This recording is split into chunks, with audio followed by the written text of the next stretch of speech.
It is 00 and you are listening to the Best of Bond with your hosts Tylord and Wubs. I must say, it's lethal.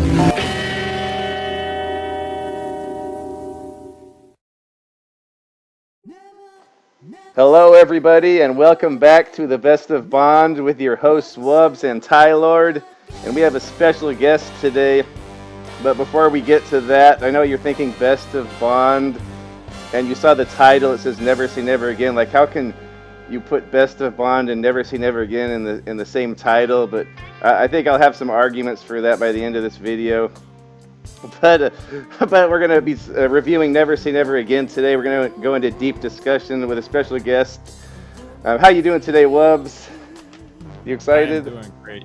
Yeah, very excited. Very excited for Diamonds Are Forever Take 2. Yeah, and I know you...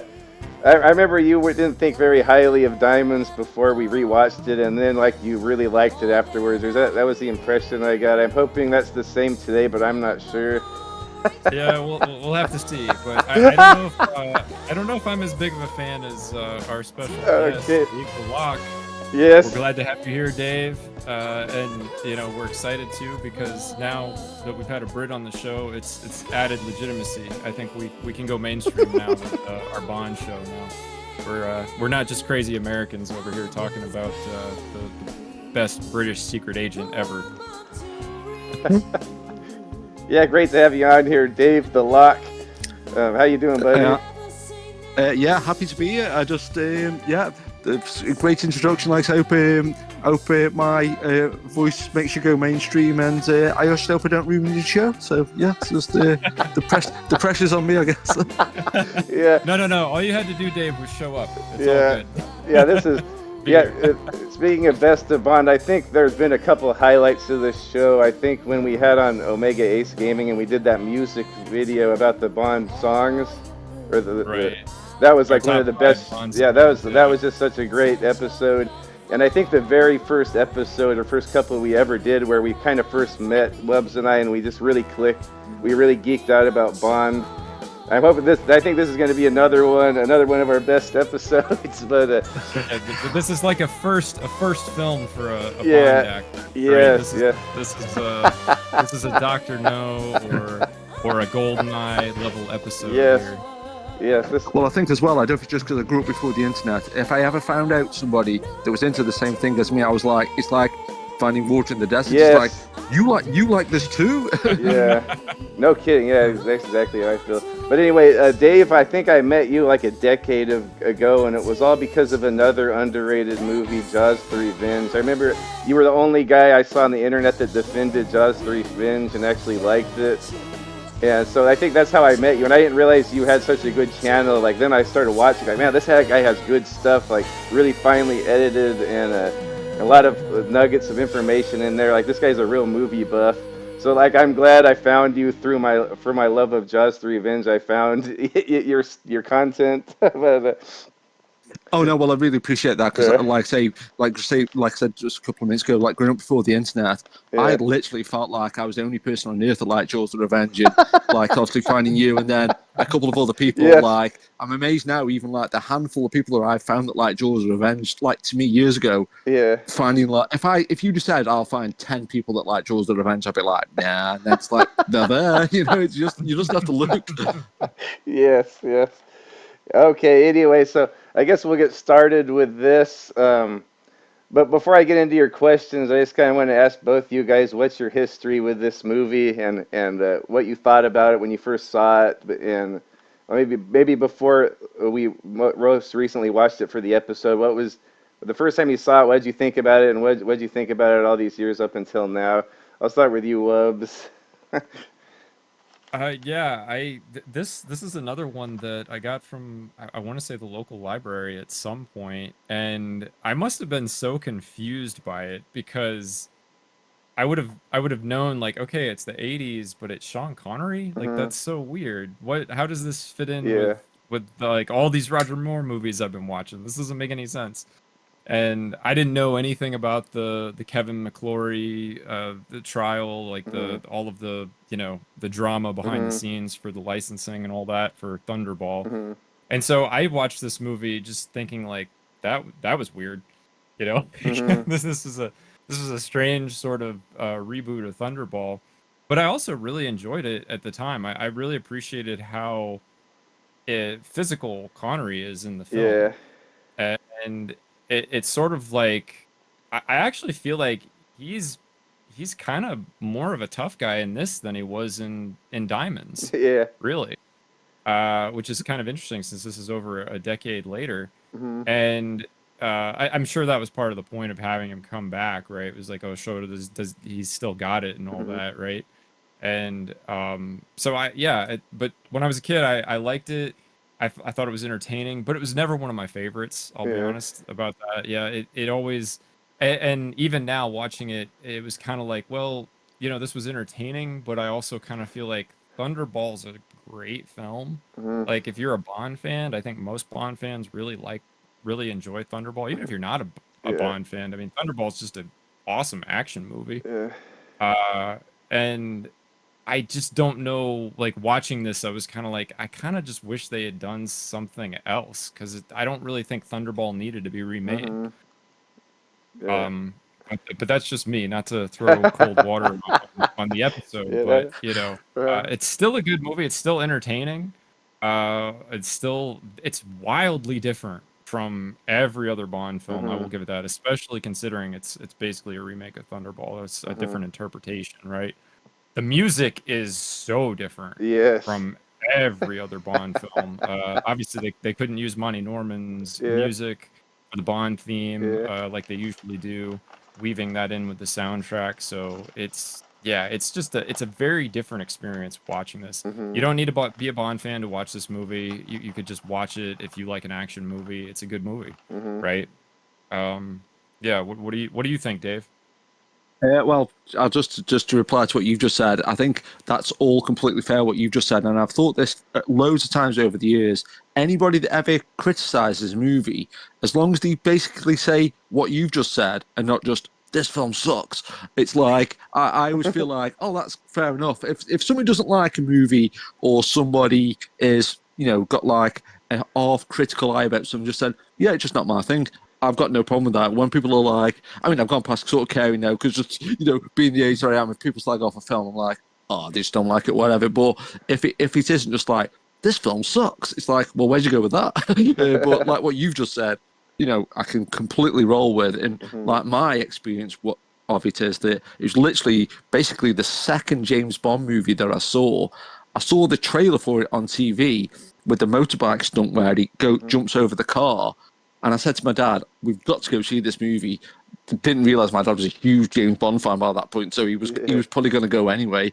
And then we went to the cinema, and I was just blown away by it. And literally all the things that people criticize it for, I just didn't realize at the time that there were problems, like how it's not got the gun barrel, how it's not got the proper music, how it hasn't got the Aston Martin, all these different things. Like, and I didn't even realize it was a remake of Thunderball at the time. So because I've just watched it hundreds of times, so to me it's just like a James Bond movie. But it's not until I go online or hear people talk about it and say, "Oh, there's all these problems." I'm like, oh yeah, it hasn't got the gun barrel. I just don't even. Yeah. And even the Michel Legrand score, I'm like, to me, that music is the music that is in this movie. And then when people go, the music's really weird, it's like, yeah, it kind of is. It's just like, but what's funny about Michel Legrand though, an hour and a half ago before we started this recording. The Sean Connery Robin Hood film was on TV, and I was just watching it because I loved that movie, Robin and Marion. And I didn't realize that apparently there was a rejected Michel Legrand score. I was like, wow, these guys just keep intersecting. Like, so it's like. And John Barry actually did that movie. Yes, and John Barry didn't do this movie, so I love little coincidences like that. I mean, to me, that's just like perfect. But yeah, this film to me, I mean, and like say growing up before the internet, I'll never forget one of the first things I ever posted on the internet was on the old Internet Movie Database message board, and I posted 10 reasons why I like Never Say Never Again, and all the posts were like, oh, this guy's joking. Oh, what a wind-up guy this is. Oh, this guy's sort of, he's doing like this wind-up post and like it's like a parody. And I'm like, no, I really love Never Say Never Again. And everyone's like, yeah, no, you don't. They thought you were trolling before there was Yeah, trolling. yeah, it was crazy because I was just like, because I literally, that was one of the first times when I always pride myself on just saying my opinion, even if it's like right or wrong, or, or in the popular sort of, what people agree with and things like that. I just say what I think because I think, well, I like this film, I'll just say I like it. And yeah, people just thought, yeah, this guy's a troll. I'm like, no. Well, Dave, I have to tell you, since you bring that up, Tylord and I were talking the other day when we were talking offline, when we were in our group chat, and I told him that this man likes Krull more than the Lord of the Rings. This is a brave man. Like to say that, like, because Tylord has had some awesome, what I would describe as awesomely independent takes before. The stuff that just wildly goes so against the grain, the mainstream, sort of consensus on things, to the point where I admire his courage to be honest about it and public, no less, like on the internet. And like that Kroll take, I was impressed, I have to say. Well, it's funny to say that because I'd almost forgot that I posted that. And again, I just like, to me, because I love Krull so much. To me, it's like, how can anybody not like Krull? So it's just like I'm not even like that. That's one thing though as well. Because they talk about like getting Bond back for Sean Connery back for Never Say Never Again. I always thought when I was a kid that they got this old James Bond back, an older guy, and now I'm like a year in a few months younger than Sean Connery was in this movie. And I think just being the age that I am now, like over 50, I've almost forgot that my opinions are so out there and so crazy. Then I'm like, yeah, I like the Psycho 1998 remake. Yeah, I like Krull. Yeah, I like Never Say Never Again. Yeah, I like Jaws of Revenge. And I'm like, oh, this is not normal.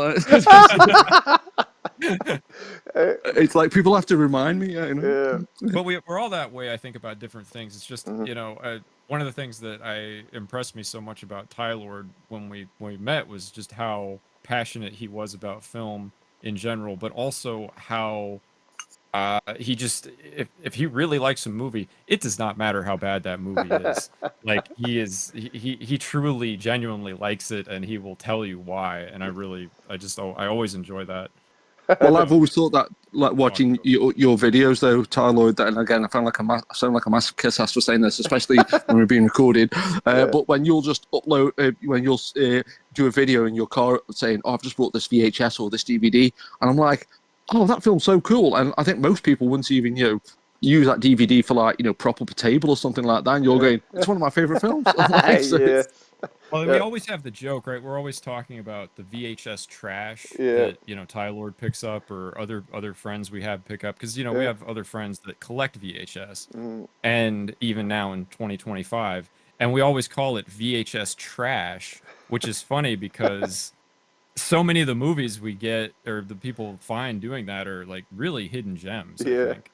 A lot of it is trash, but a lot of it is still like it doesn't matter though. It's like you were saying about Never Say Never Again. In a way, that movie is so important to you for sentimental reasons, just because it was one of the first films you saw. You remember seeing it with your dad.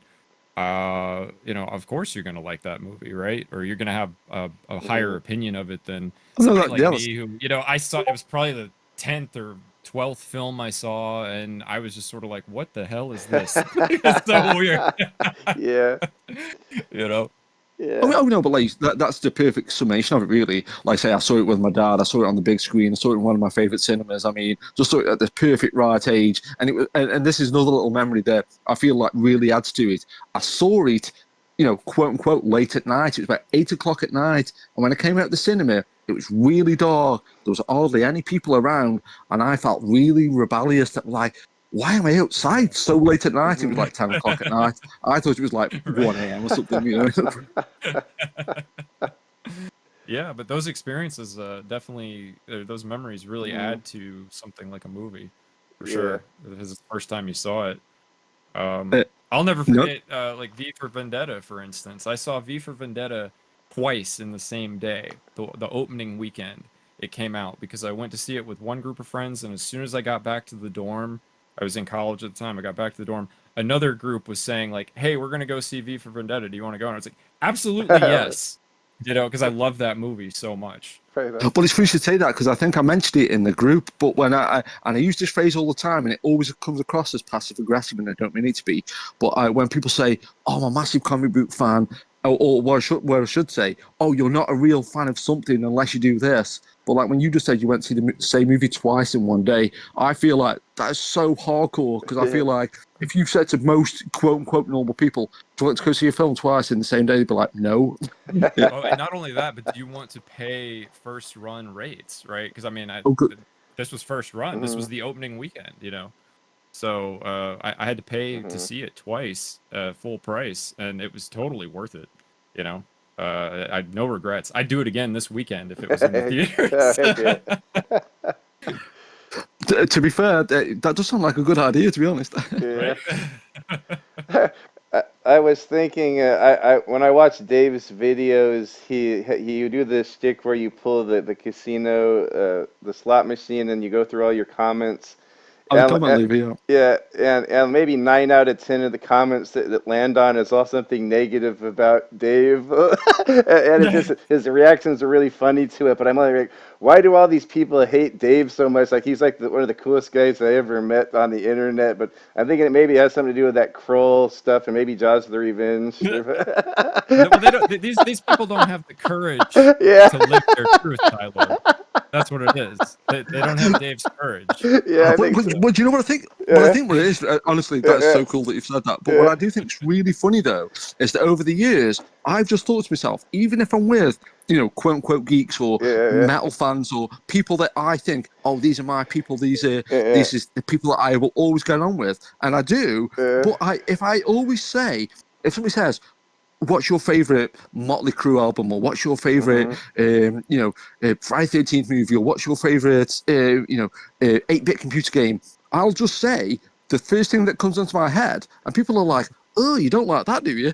So over 50 years, it's just like I expect to say something that people are like, "Oh, really?" So it's kind of always become like it freaks me out more if I say something and people go, "Yeah, I like that too." It's like, "Oh, really?" Yeah. Heck yeah. It can make for a more interesting conversation, right? Because you always hear the regular mainstream answers to everything in those conversations, right? Generally, even if they're really good movies, it's like, the people that consider like certain things to be their favorite, it's there's a lot of patterns there, right? Like Yeah. a lot of people would just say, "Oh yeah, Lord of the Rings is the best fantasy movies ever made," right? They wouldn't even think about like the dozens and dozens of other options that you could pick for that genre in particular. Well, what's funny, what's just reminded me, and what you just said is spot on. But a few months ago, when I was at work, one of the area managers came in who'd never seen me before, and like anybody asked me like one or two questions, I instantly talked to about movies. And this guy said to me, "Oh, you're a big movie fan. Who's your favorite director?" And I said, "John Carpenter."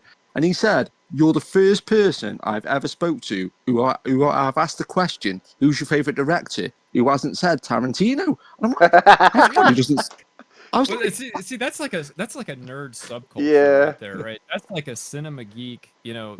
that's like the most mainstream cinema geek answer you could have. Tarantino, Yeah. right? That's the most obvious one, probably. Like if it's a modern group, right, discussion about something. That's like did you guys ever see High Fidelity, the movie with I've Jack seen Black? bits of it. I know basically what it's about, but Well, yes, there was this awesome scene in it where they were doing Jack Black was interviewing what's his name? John Cusack, who owns this record store, about his 5 favorite records of all time. Or it was track ones, side ones, is what they were doing. And he said, like, 5 different songs. The last one was, I think, it was Smells Like Teen Spirit on Nevermind by Nirvana. And Jack Black just roasted him for it. He was like, "Oh, that's not obvious. Not at all." How can someone who owns a music store have no interest in music? It was hilarious. That's funny. He was really giving it to him for having such a cool kid mainstream answer, right, for the thing.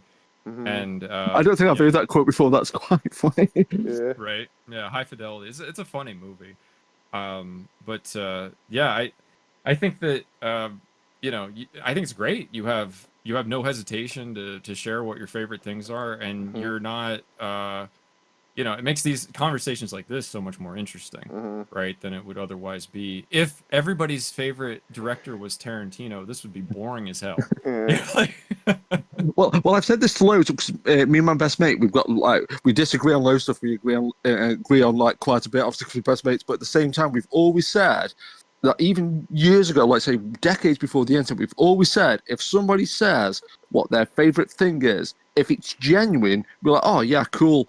But like say if you can tell somebody is like trying to say, even like say 20, 25 years ago, if you asked somebody what their favorite film was, and it was like, oh, Shawshank Redemption, and there's nothing wrong with that movie, it's perfectly fine, Yeah. or The Godfather or something, but you kind of know that it's not true. You're like, Yeah. you know, you go home and watch Death Wish 3 when you come from the pub. You don't put Shawshank You Redemption know on. that It's not person happening. secretly loves Debbie Does Dallas Yeah. like more than anything. Yeah. Yeah, that's probably true. Yeah. But they don't have the courage to say it. Yeah. So, yeah.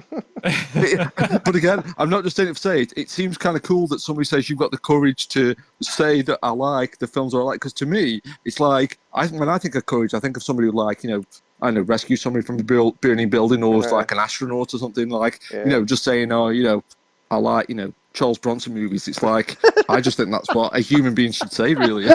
Yeah. All right. Well, you're an inspiration to us all, Oh Dave. yeah, you are. I'm trying. Thank you. Yeah. Absolutely. Yeah. It's Yep. Go ahead, Oh, I Tyler. said I can't really add any more. My history with this movie is about the same as you two guys combined. I checked it out at the library, and it was maybe like early on, like with Dave, this is before I'd seen Thunderball, so I saw this thing before Thunderball. So and I thought it was amazing. I was kind of confused about the whole gun barrel thing, and confused like Sean Connery's older, and shouldn't Roger Moore be there at this time period? But man, I would watch this movie like over and over and over when I was a kid. Even when I was a kid before puberty, I realized how cool Sean Connery was, and how I wish I could be like that around the ladies, and just how he walks and how there's a bounce in his step, and he's so cool everywhere he goes in this movie. And all the fun action scenes. I think, and I didn't realize it was the guy that directed Empire Strikes Back either, because I never really looked at the credits. But I really Oh, liked, wow. I didn't realize that. yeah, That's wild. yeah, but I Okay. really liked the look of it, and even though I don't think it has the same sort of, it doesn't have the same. I don't know. The Bond movies by the Eon kind of have more of a timeless look. This one kind of looks like an '80s movie, but I love '80s movies, so like it kind of looks. I don't want to say dated, but the other ones seem more timeless. I don't know if it's just me, but I love the look of it nonetheless. And That yeah, DVD you sent me yeah, looked great yeah. on Oh, my good, good, yeah. Blu-ray player, I have to say. So thank you again Oh, for good, that. yeah. It held up better than I Oh, expected, good, for excellent, the yeah. film quality. Yeah. Yeah. Yeah, so I just always I remember when I was a kid, we would at school, my buddies and I would like play like most kids play GI Joe, or I'm Duke, or I'm He-Man. We would want to play this, and like we want to be Felix and Bond, and you get to be Largo or whatever. But yeah, I just thought this movie was cool as heck, and yeah, beautiful women in this, exotic locations, sharks. You know how I love shark movies.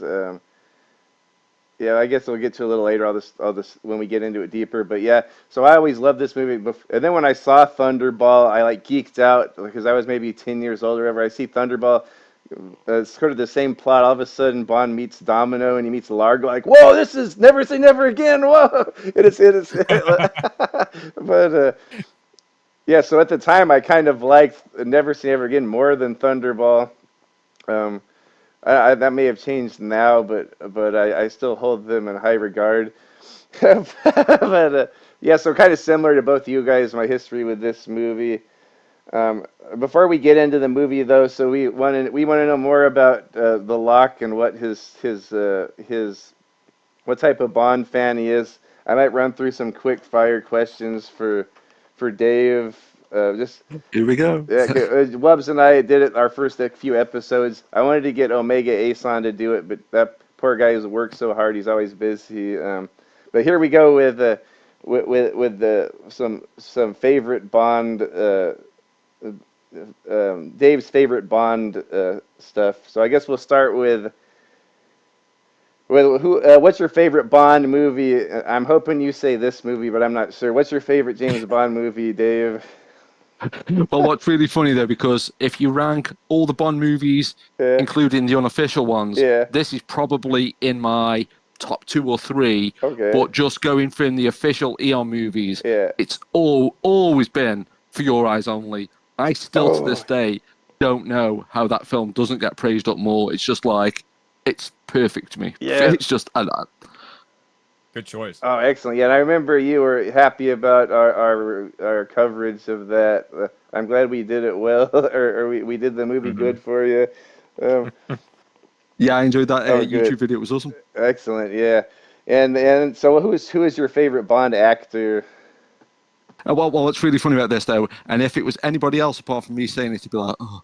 But I really think it's split 50-50 as I love Roger Moore. Like, Yeah, Roger Moore to me is just so good, like, yeah, funny, just great movies. But I feel like if you wanted to make a James Bond in, like, a computer and you just wanted to have all the perfect elements, to me, like, Timothy Dalton was so good. I mean, you've got this 6 foot Shakespearean trained actor, yeah. great voice, took the character seriously, just a perfect Bond to me, Timothy Dalton. Oh, But excellent. got to go with Roger Moore. I mean, all my instinct is Roger Moore. Yeah, excellent. Yeah, yeah. And then also, who's your favorite Bond girl? Oh, well, this is again talk about like nostalgia and things like Hmm. that. And I was always like a late bloomer. Like Hmm. to me, like when like I was a kid at school, if you talked about like getting a girlfriend, you may as well have said, build a time machine, and it's just as it's just as realistic. Yeah, yeah, But to me, Godad from Moonraker, I mean, even as like a really young kid, I mean, I oh was yeah, like, she is amazing. I mean, and especially growing up because she's yeah, like a strong character, and yeah, she can do whatever. She looks after herself and things like yeah, that. And I'll say this quick while I talk about Moonraker. The bit where they try and get the last globe before it enters the Earth's yeah, atmosphere, still to this day makes me feel tense. I'm like, oh my god, they're not going to do it. yes, And it's just such a great, and it's one of those sequences again. I feel yeah, like nobody ever talks about it. People always talk about, oh, you want me to talk and all that, all that kind of stuff. With the great quotes and great scenes, and don't get me wrong, but I'm like, how can anybody not talk about that scene? It's yeah. perfect. No, it's good. Yeah, Yeah, it's really good. yeah. She was my favorite too, Dave. Yeah, Oh, good taste, yeah, like mine. yeah, yeah. Okay. Oh, what about villain? Who's your favorite Bond villain from the series?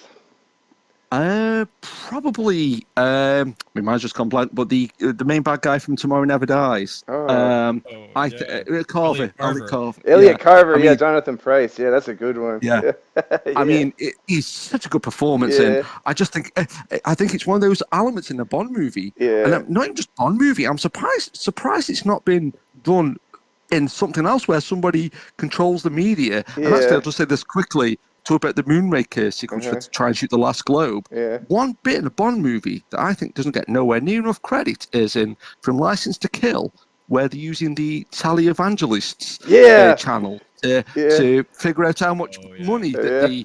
they're doing the drug deals for. Yeah. Mhm. To me, I'm like, how is people not talking about this, or has it not been ripped Yeah. off and put in Yeah. something else? And I'm just always like, that. I love that concept. It's like, what a great idea in my mind, anyway. I think that's because it was done so well, Yeah. right? It was like, what do we just do this again? We're always going to be compared to Moonraker and License to Kill, Yeah. right? And Yeah. it's that how you don't want to be compared to either of them, really, Mhm. because both so good. Yeah. I'll go with that. That seems a fair statement to me. Yep. Yeah. Yeah. And then, what about your favorite song from the series? Ooh, that is a really good question because being a big music fan, Mhm. there's so many.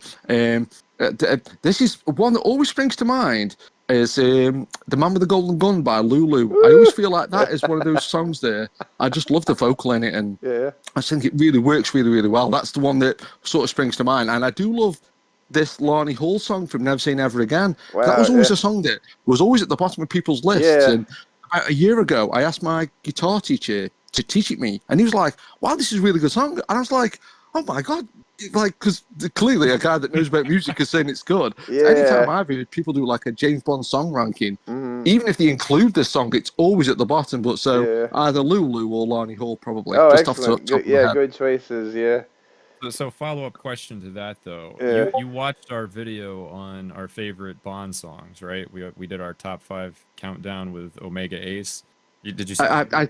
I think I watched. I was watching it, and then something happened where I had to stop it, so I had to come back to it. But I haven't watched the whole thing, so I think I think I got to where somebody mentioned Sheryl Crow, I think, and that's where I stopped. Yeah, that was Omega. Well, watch the rest of the video and then tell us which list you like the most. I think you're gonna pick Tylord. My money's on Tylord, but yeah, it'd be interesting to see which list you like the most. I think you might be right, but no offense to Omega Ace, because I feel like his list should be quite good, to be fair. But I think you might be right, but we'll see how it goes. Oh, I think we all had good lists, but Yeah. it was wild because they were so different. We only had like was it like One repeat repeat. Yeah, one or Tylord? two. Yeah, I think so. Yeah.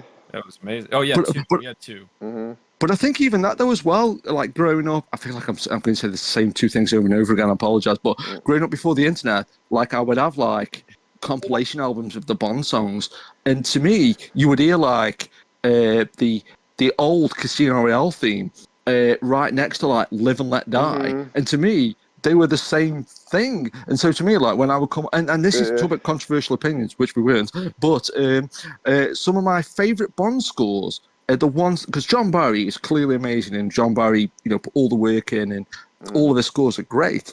But nearly all my favourite Bond scores are like the Marvin Hamlish one, or the Bill Conti one, or Yeah. Or something like George that. I always Martin. Yeah. feel like I gravitate to those scores a little bit more. I don't know if it's just because they're different, or they've only done one movie and so they stand Yeah. out a little bit more. But I always feel like the Bond music is so flexible. Like you can get the KD Lang song from Tomorrow Never Dies, or you can get like Chris Cornell, You Know My Name, and it's the same group of films, but they are like 2 completely different songs. Yeah. Well, you got Madonna and Duran Duran. Yep. It's all over the place. Yeah, Tina It's wild. Turner. Yeah. Tina Turner. Yeah. Gladys Speaking of Knight. that, Yeah. you're saying you like a lot of the soundtracks that weren't done by Barry. I love Barry's soundtracks, but I mean this is probably the hottest take I have. GoldenEye is one of my favorite soundtracks ever of any movie. Yeah. I think that soundtrack is amazing for that film because Mhm. it evoked so much of that old Soviet kind of heavy Mhm. Cold War vibe with mixing it with at the time a more modern sound. I Mhm. thought it was awesome. Well, it's funny you should say that though, as well. Talking about like watching Never Say Never Again as a kid, and just wash over me that this was a Bond movie. But you bang on about that scores, because like now when I look back at GoldenEye, I'm like, wow, they had the balls to use that score, because it's pretty progressive, and I've Yeah. always liked that score. Yeah. But the more I think about it, I'm like, wow, I'm surprised they ever even went with that, because it's kind of a bold choice. Yeah. It's so different. It's so Yeah. different from all the others. Kind Yeah. of like Never Say Never Again. It's just Mhm. it's very unique to that movie. Yep. Heck. That's true. Yep. And then I don't know which novels you've read, if you read all of them, but do you have a favorite Fleming novel or Bond Well, book? well, Well, this is one thing though. I always used to sort of be able to like laugh it off as a joke that like, oh, I don't read books, and like now I'm like, that's a really ignorant thing to say. But like I've started to try and like read a lot more novels and things, but I've come quite late to the Bond novels, so I've only really read the short stories. But Oh, those are the good. Living Daylights short story, it's great. Yeah. I really love, because they just took that first part of Living Daylights, and even though it's only like 20 pages long or something, Yeah. I just love the details in it. And there's one part though, because me and my best mate read it at the same time, like for compare notes, and we both laughed at the part where somebody says to Bond that he can't have a drink, and I'm like, is that the dumbest decision in like books? It's like, who says to Bond that you can't have a drink? And he's like, well, I've got to shoot somebody, so I'm going to have a drink. And it's like, well, of course he is, Yeah. Hell yeah. Nice. Excellent. Yeah. I know well as well. I'll say quick because it's the only other short story that I've read. Uh, But James Bond, is it James Bond in New York or James yeah. Bond Ghost in New York? Yeah. James Bond in New Uh, York. Yeah. That but was. in that one, he has eggs. I think he has eggs for breakfast, and he has 20 eggs. And I'm like, that's pretty hardcore. I mean, it's like Cool Hand Luke or something. I mean, it's like, who eats 20 Rocky. eggs? I mean, Yeah. That's like a Rocky training, yeah, it's Yeah, not messing dude. around. That's what it takes to be Bond, I guess. right? And then, okay, what about? Overactive Oh, glands require a lot of cholesterol. yeah, no kidding. What Yeah, about? that's true. What about? I know you're also a big gamer. So, what's your favorite Bond video game? Well, the one that instantly sprang to mind was License to Kill for the Amiga, Oh, I knew you were and I gonna think say something like that. Oh, go ahead, go ahead. Yeah, okay, go ahead, go ahead. but Yeah, mostly one of yeah, the main reasons was, yeah, and it was barely an excuse for a magazine. I don't even know how many yeah, issues it lasted for, but there's a magazine called Rampage. It yeah, was about 6 pages, yeah. but the magazine was like the equivalent of like $8 or something like Hmm. that. But it always came with a full game on the cover That's of the awesome. magazine. Yeah. And this one particular issue was License to Kill. And so I played it over and over and over again. And I just love the mechanics of that game. It's overhead and you have to be really careful where you aim. And I love the Yeah. animation if you see the bullets going out of the magazine and stuff like that. Oh, It that's just tight. works on Yeah. so many levels for me. Excellent. And then, I don't know about it. Is you being over there, over the pond? You probably have been to more Bond locations. Wubs. I know Wubs has been to a couple, and I'm in California, so I've only been to Circus and the Dunsmuir Estate from A View to a Kill that's over in Oakland here. But what about? And I've been to San Francisco, of course. But what about you? Yeah, any Bond locations you've been to? That's really shocking of me to say, but no, none. I mean, I've probably been in the vicinity. I mean, I've been to London 2 or 3 times, so I mean, I've been past Big Ben, which has been in Yeah, obviously a lot of Bond movies and stuff. yeah, But amazingly no, which is shocking to say. I mean, I've probably like say been in the vicinity, and a few times people have said, like one of my friends who like travels the country a lot, yeah, he said, "Oh, the mine from A View to a Kill, you ought yeah. to do that." And I think Die Another Day was filmed in Cornwall and things like that. So Uh, Mhm. I should, or parts of it, I should say. So I should have an answer to that, but the answer is no. okay, right. You know, you could go up to, I don't know, did they film the Scotland parts of Skyfall and World's Not Enough in Scotland? Do you guys know? I'm not. I, I assume they did. I I'm not. think they did. I think Yeah. that sounds about right. Yeah, Right. and where I'm based in the UK is like near Stoke, Stoke on Trent, which is like basically Uh-huh. the middle of the UK. So, I mean, I must be a stone's throw away from most of these Wow. locations, Yeah. really. So, like again, it's like shocking me really that I haven't been. That Yeah. said, though, we are like kind of you know like the whipping boy of the UK. So it's like Hmm. nothing ever happens round by me. So I would have to travel. And into its excuse, I don't drive. So Okay. that this is a very convoluted answer again of saying no. Well, you Okay. know, it would be a wild video for your channel at some point, Dave, to do the Bond locations that you could, though. Yeah, you could You take the know, Oh, that. bus. close enough to you. You Yeah. know. Oh yeah. Oh no. That's a really good idea. I think with Yeah. me, I think what is kind of funny there because it's only basically since starting the channel that I've got more confidence in starting to want to travel to other places. But Yeah. that's one thing I love about say listening to say people like you guys or watching other YouTube videos where I love how people talking about traveling like it's Hmm. as if it is just going down the road. Like when people say, oh, I've been to the Rocket Steps or I've been to Oh yeah. Universal Studios or I've been to like Disneyland. Like with me going Disneyland, I thought you could only go Disneyland if you were a millionaire or dying of something. And people go, say they go to That's about Disneyland right. like Yeah. it's like as if they're going to McDonald's or something, It's like, wow. Right. Yeah. Heck yeah. Okay. Oh boy. Okay. What? Yeah, What? I've been to Disney World like 4 times, and Yeah. I'm nowhere near a millionaire, and Okay. yeah, I'm still here. I'm not dead yet. Well, Okay. I always love that line in Rocky Five where Sage Stallone is talking to like his quote unquote girlfriend at school, and his girlfriend says, "Have you been to Disney World?" And he's like, "Yeah, because I have." And Yeah. she's like, "Really?" Yeah. Heck yeah. But okay, I guess I'll end with one more question, which will kind of transition into the next subject. What's your favorite gun barrel opening?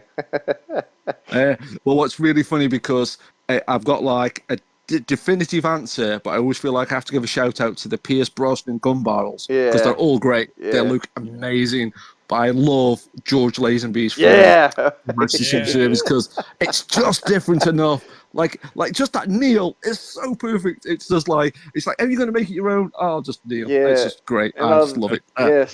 That's the correct answer, Dave. Well done. Yeah. And it's got that. I genuinely forgot that you love that movie. I Yeah. wasn't just saying it to just guess that. So it's Okay. a genuine answer. Even better. Yeah, and it's got that Thank you, though. synthesizer. The music's kind of different. It's got that synthesizer, and it kind of goes on a little longer. Yeah, that's a great one. I Yeah, didn't think about that. That's another added bonus. Cool. yeah. Now, related to that, though, real quick, what's your favorite opening? Ooh, that is a good question. I guess probably. I mean, For Your Eyes Only, clearly because Blofeld's in it, and Yeah. I mean that's one that really springs to mind. I, I didn't know it was going to be a test. No, I did. No, probably For Your Eyes Only, probably. But I Yeah. mean, Good one. obviously. Oh, that said, Octopussy is Mm. clearly up there. I Yeah, mean, that's my because that favorite. was one of the first. With Never Say Never Again, Octopussy and Never Say Never Again were two of the first films I ever saw at the cinema, and Yeah. that part where the horse box where the fake horse lifts up and that plane comes out. I mean, Yeah. just perfect. Oh yeah, yeah. Well, that's Tylord. Tylord, That's that's my your favorite, favorite. right? Yeah, that's my favorite Yep. opening. Yeah, Right. Yeah. pre-title. Very. Yeah. And that's funny, 2 for 2, and I didn't even do any research about Yeah. that. Yeah. Anyway, so I guess that kind of leads into the intro of this movie. Like we said, this one kind of starts off different from any other one. It's I usually don't like to get into this, but I better explain it in case someone's watching that doesn't know. This is not an original story. It's another adaptation of Thunderball, the novel. And Thunderball had already been made in the original series back in the 60s, but I guess there had been some controversy where screenwriter Kevin McClory and was it Jack Whittingham, another screenwriter, got together with Ian Fleming and said, "Hey, let's make a Bond movie about the Bahamas and underwater, a lot of and the hijacking of nuclear weapons." And they go, "Oh, right on." And I'm paraphrasing it. You guys can add something if you want, but apparently he didn't go through with that book, and then he ended up making Thunderball, which had a lot of the stuff that McClory felt that he wrote, like Blofeld and Spectre, and the whole plot of Thunderball. So there was some legal battles going on where eventually McClory won, I guess, and then he had the rights to make a movie, but only about Thunderball and nothing else like related to the Eon movies. Am I hitting the nail with that, or am I off a bit? That sounds about right to me. I think Okay, yeah. that's pretty much spot on. Okay, And I yeah, think I've said this to a few people over the yeah, years. Copyright law to me is, I don't know how anybody has ever successfully resolved a copyright yeah, case because they're the most yeah, complicated things in the yes. world. Yep. Yeah, yeah, but see, I didn't know any of this. I hear a lot of people shit on this movie because all that legal stuff. Oh fuck McClory. Oh, this movie's just made to spite Eon. Oh fuck Diamonds or fuck Never Say Never Again. But like, I didn't know about any of that. I just watched this movie. Now, this is a badass movie when I'm a kid. Right. So I didn't know any about that. Maybe later on, if I heard all this, I would think the same thing as all these people think. But I just saw this movie. I didn't know anything about that. So, but the beginning. So it doesn't have the gum barrel or any of the things we associate with Bond in the Cubby Broccoli movies. So there's no gum barrel, and they're playing that Lanny Hall song over the intro, which kind of sounds out of place, I guess, in retrospect. But at the time, I go, "Oh, there's this nice little song, and Sean's kicking ass." Like I didn't really think anything of it. It doesn't seem kind of silly now after people mention that, but you get this intro where I guess he's going into the jungle to rescue a millionaire's daughter from terrorists at this scary little house in the jungle.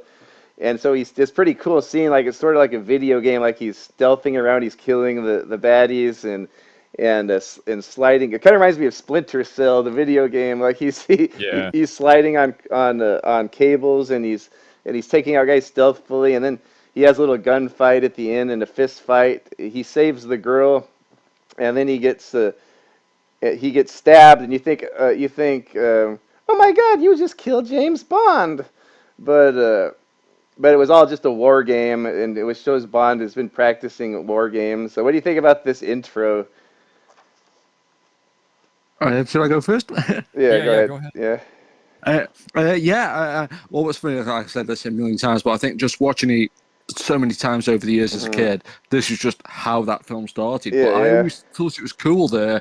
It was, again, it's almost a bit unique that he is training and yeah, it's like he's yeah, practicing, and that kind of gives it an interesting flavor that, like, yeah. it's like a little bit different. So, and Hmm. again, the song, I've always loved the song to this. So, Yeah, yeah, to me, it's just a great excuse to hear that song. Really, yeah, it's like a yeah. music video. It's like the world's weirdest music video. Yeah, it is. Yeah. What about you, Wubs? Any Yeah, thoughts on? I think it's cool. Yeah, It was a cool idea for an intro. The yeah, misdirection at the end is fun, and then yeah. it's the scene that immediately follows it with them critiquing him is hilarious, Yes. right? Yeah. They have their back and forth, and he's like, "Well, you died on, this other time or whatever." Technically, I sir, lost I both lost legs. both my legs. I did not die. You Yeah. were immobilized. Yeah. Right. I love the dialogue in this movie so much. It's so funny. I think it's up there with Diamonds Are Forever, like with the humor. Like Yeah. he tells them, you've been drinking too many martinis and red meat and white bread. We need to get rid of these toxins in your body. And then he's like, well, then I shall get rid of the white bread, sir. Yeah. Cut back Well, on it's the funny to say white. that though, because to me, that's one of my favorite ever Bond lines. Because that's such a Bond line that, Yeah, like, I'll yeah. give up the white bread. I mean, Yes. what kind of sacrifice is that? Yeah. And I was thinking too, watching that, I was like, that's Yeah. what I would give up two of Yeah. those three. Like, Yeah, no kidding. good choice. Yeah. Fun. Yeah. But one thing I do like about that is it does add this more element of realism a Yeah. bit the character that I don't think until that point we had seen No, I don't think most so. training type thing we had probably seen was what you only live twice maybe at the at Tanaka's facility Yeah. Oh, perhaps Yeah, he was trying to and be a ninja. I think that was about yeah it. the ninja thing yeah. Yeah, later on we got Timmy in the war games, which was cool, but Yeah, that war game was really yeah. cool. Yeah. And then we later on we got the scene in it's Die Another Day, right? Where he's in the Yes. VR Yeah. training Yeah. simulator in MI6. Yeah, that was really cool. Yes. Um yeah. So well, it's funny you should mention Edward Fox's M though, because I still can't believe that it shows how perception is everything when you're a kid. Because when I saw Edward Fox's M, I thought he was like 70 or something, and he's only 88 now. So Yeah. well, I'm yeah, saying he's only 88. I mean, that's right. pushing up there a bit. Yeah. But I mean, it's like because I usually check IMDb every day just for Yeah, me something too. to do, and when the birthdays come along, and sometimes when I'm like, I Yeah. see Edward Fox's birthday, I'm like, oh my god, Edward Fox is 80 something. It's like, when did that happen? And I Yeah. forgot like 40 years have passed. Yeah. That's And hard to believe he's yeah. 88. That's Yeah. that's incredible. Yeah, and I do like him in this movie. I know he's annoying and he's not the M we grew to love, but he's not supposed to be the same one in the dialogue. They state like, "Oh, unlike my illustrious predecessor, I hold your methods in lower regard than he did," or whatever. So he's not the same guy as Bernard Lee. He's like a new M with like a stick up his ass. So I think he's a fun character. He's Well, I Judy love Dench before Judy Yeah, Dench. kind of. Yeah, yeah. Oh yeah, go cool. Well, I love that line about illustrious predecessors Yeah. because that's proper like little cool link back to the other movies, even though Yes. it's standalone thing. Yeah. I kind of wanted to get into this at the end, but I might mention it now. I always think of this as an alternate timeline to Goldfinger because obviously in this timeline Thunderball never happened. So if Thunderball never happened, then everything after that didn't happen. So I think it goes Doctor No, From Russia with Love, Goldfinger, and then this like 20 years after Goldfinger. And there's a lot of Goldfinger references in this. Well, first he says he's he's the successor to M, which you assume is Bernard Lee's M, and the line "not perfected yet" that the new Q says is something from Goldfinger, and then there was a few other ones I noticed. Well, of course he has a vehicle with gadgets on it, and then the other thing was he had the guard that they at the Palmyra um, uh, jail cell he's in at the end. Remember the guard busts in. It's it's the same thing as Goldfinger when the guard busts in. Only this guard's smart. Like he does exactly what Sean did in Goldfinger. He looks up, which the other guy didn't, and then he looks behind the door, which the other guy didn't. Remember the guy in the old movie just walked in. He just with his gun straight, and he didn't look behind the door or look up. And then Sean was up above him, but then he walks over to the window, and Sean pulls him out. So I thought that was kind of like a reference to Goldfinger. So I don't know about you guys, but sometimes I watch this thinking it's an alternate timeline, like it goes Doctor No to Goldfinger, and then this movie, because everything else wouldn't exist if this doesn't exist in the same universe as Thunderball.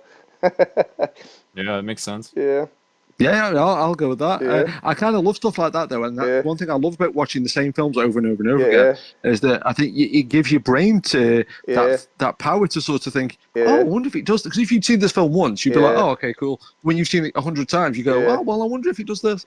Yeah. Yeah. But then, so Bond himself in this, I know I mentioned how much I love Bond in this. What do you guys think of Sean Connery, how he looks in his performance in this? I guess you want to go first? I always thought. Yeah. Go ahead. Oh, sorry. Yeah. No, you go ahead. Yeah. I always thought that, like, again, like coming this fresh, that, like, to me, Yeah. I thought he looked really good. And then looking back on it as an adult, I think he looks so much better than it. And I love Diamonds Are Forever. Yeah. But, like, to me, I can't believe there's, like, 12 years difference Yes. because he looks so much fitter, healthier. Yes. Yeah, he does. He just looks really good in this movie. Yeah. I think Connery in this movie would have definitely won a fight with Roger Moore. Yeah. At the same in Octopussy, right? Yeah. Like, Yeah. if they had to like fight each other, that would have been interesting. Yeah. And I agree with you, Dave. I think he may have even looked better in this than he did in Diamonds, because in Diamonds he's not really. I mean, he has a few fights in it and everything, but he's not like super physical. Mhm. So, yeah, I feel like he's way more physical in this one. Yeah. Yeah, he's really physical with the ladies in this. He's such a stud in this. Well, I just like this is a guy I like a fantasy. You want to be like this guy, be as smooth as this guy. Because I was never good around the girls. But if I could be like that and look like that, just how smooth he is and all of the way he talks to the ladies, all of the little scenes between him and Fatima are just the best. And I think he's funny in this too. Like he has good comedic timing. Like all the stuff in the Shrublands clinic is hilarious. And all of his scenes with Fatima are hilarious. And he What I already, really love about people like Sean Connery, I feel like it rings true in real life. That I feel like I've seen like people like myself or my group of friends that were like, "Hi, how's it going?" And like women would just walk past you, and then you'll see men that are like, "Hey, how's it going?" And almost treat people bad, and they're like, "Oh, you're great," and it's just like, how does that work? I mean, so it kind of makes sense that like when Sean Connery and this is, and I feel like Sean Connery though as well. It's literally only something I've thought about the last say few months. That I really feel like Sean Connery is one of those people you see in like the Untouchables or in Bond or anything, and I feel like his performances always ring so true. Do you think? Yeah, I think that would work. Yeah, no kidding. Yeah, yeah, and he's got like a lot of bounce in his step. Like I like how like he walks upstairs. He doesn't do it like an old man. Like everyone says, he looks like an old man. He's only 52 in this, which isn't old by today's standards, but I guess back then it was. But like the way he walks upstairs, or like when I like how when he walks into the villa, he picks up the fruit and he's like juggling the fruit and he takes a bite. He's just so cool. It's such a bounce to his step in this movie. I know that. I think that it's even things like that, though, that when people talk about screen presence, that I think if you just said to most normal people, oh, walk into a room and, like pick up an apple or something, you think, oh, that does sound like kind of an obvious thing to do. And at the same time, when you are like a Sean Connery, it looks really, really cool. Exactly. But I think that's the same with like Arnie and John Wayne and Sylvester Stallone. I Yeah. think, people think, oh, anybody can just, because I'm a big horror fan, like characters like Michael Myers and Jason Voorhees. I think everything, it's just a stuntman in a mask. Anybody can do that. And it's true to a point. But when you see the people that are really good at it, you think, even when they're just standing there, you think, wow, that's really imposing. And it's just somebody standing there. Yeah, no kidding. Good point, yeah. Well, and so much of it has to do too with the director and the crew and everything else going on around these people, right? So, like you were saying, John Carpenter is your favorite director, right? Like, oh yeah, good call, yeah. That's a good choice. Yeah, I would say, like, I respect that for sure. Well, it wasn't like with still watching like a few of his movies though, and one of my friends said to me that like you realized that I liked John Carpenter before I even knew who he was. I was like, yeah, you're right. Like just his sensibility and like the way he thinks and the way he sets up a camera and the way he composes music and stuff. And it wasn't until like 6 or 7 movies in, I'm like, yeah, I love John Carpenter. And somebody else noticed it before me. They were like, you picked up on this before, and I was like, yeah, I never even clicked it. I mean, honestly, Halloween and The Thing are 2 of my favorite movies. Ever. Like, I love those movies. Yeah. And I feel like I have to say this. Anybody mentions John Carpenter, I feel like it's my almost why I was put on this earth. But one of my favorite movies is In the Mouth of Madness by John Carpenter. And I feel like I always have to recommend that movie because even John Carpenter fans are like, and I'm like, it's amazing. I haven't seen that one. That's the one with Sam Neill. Is that the Sam Neill one? Yeah, that's right. Yeah, that's the one. That's a good one. It's like an H.P. Lovecraft type deal, right? It was in the running to be James Bond, so it's I haven't completely gone off topic. Oh yeah, although I didn't think until afterwards. Yeah. I'll have to check that one out. I haven't seen that one. It's been a while since I've seen it. Yeah. Hopefully you'll like it. One thing though, this is because I always think it's kind of cool that like I think when you recommend films to people, and I think it's a sign of like people that you get on with really well because you'll either really like it or think, I hope he never recommends me a film ever again. Anyway, well, I think we all like movies enough that we'll at least find something to appreciate about all of the movies, right? I think that's right. I hope so. I mean, there's movies I absolutely despise, but I could say like, oh well, this scene is really good, or this actor, or I like the music. I always find something about a movie I like. Yeah.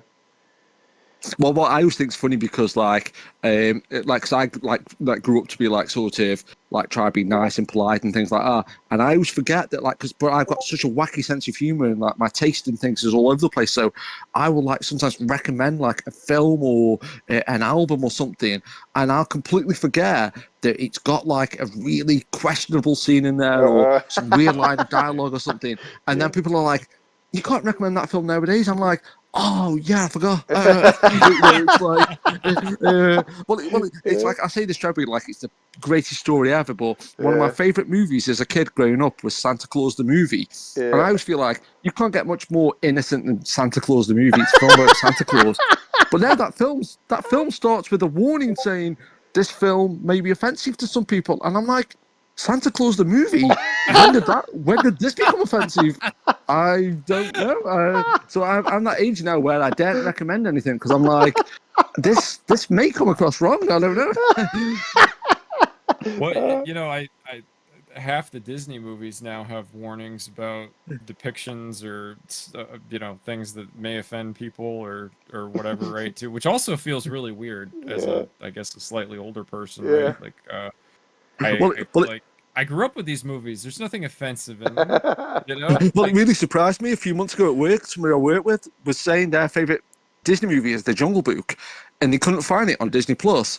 And somebody says, "Oh, have you logged in as like an 18+ account?" And they were like, "No." And then they did. And they were like, "Yeah, it just popped up there." And they were like, "I have to prove that I'm an adult Yes. to watch the Jungle Book. It's Yeah, yeah. You know what? It's the same with DuckTales. Like we saw the new DuckTales on the Disney Plus, and the girl and I was like, oh, I got to show you the old episodes I used to watch. But you had to log in as an adult to watch the old DuckTales. That's amazing. I mean, Why? it's thing. Scrooge McDuck? Was he like just too greedy or I something guess for maybe he's children? too much What? like Donald Trump. Yeah. To talk about DuckTales though, Yeah. and sometimes I think people can be too Yeah. postmodern for their own good and Yeah. like really deconstruct things. But somebody mentioned something to me once about DuckTales that really stuck with me. When you see Scrooge McDuck dive into that money, that would really hurt. Yeah. And I'm like, No, yeah, I no, never it thought about wouldn't that. hurt Dave. He would be dead. Yeah. Like Oh yeah, that was it. Yeah, I forgot about that. Yeah. Yeah. Anyway, so I forgot what. Okay. Oh, the plots of this movie. Of course, it's the same as Thunderball, or it's based on the same book as Thunderball, but different screenplay. It differs a little bit in certain areas, like they change certain locations, certain plot points. The one thing that kind of I know they're not supposed to use anything from Thunderball the movie, only stuff from the book. That's what Kirshner kept saying on the commentary. But they must be able to use stuff from other Bond movies. I'm thinking maybe because there's no cat in the books. There's no Persian cat that Blofeld has. So I'm thinking he must have something to do with the writing of Thunderball, and because Doctor No came out back after Thunderball had been written, so a lot of elements from Thunderball were in Doctor No. So I'm thinking maybe in From Russia with Love and the other movies, the cat, maybe that had something to do with McClory. I don't know, but it seemed weird that if they can't take stuff from the movie, they have the Persian cat. Other little Do you know things.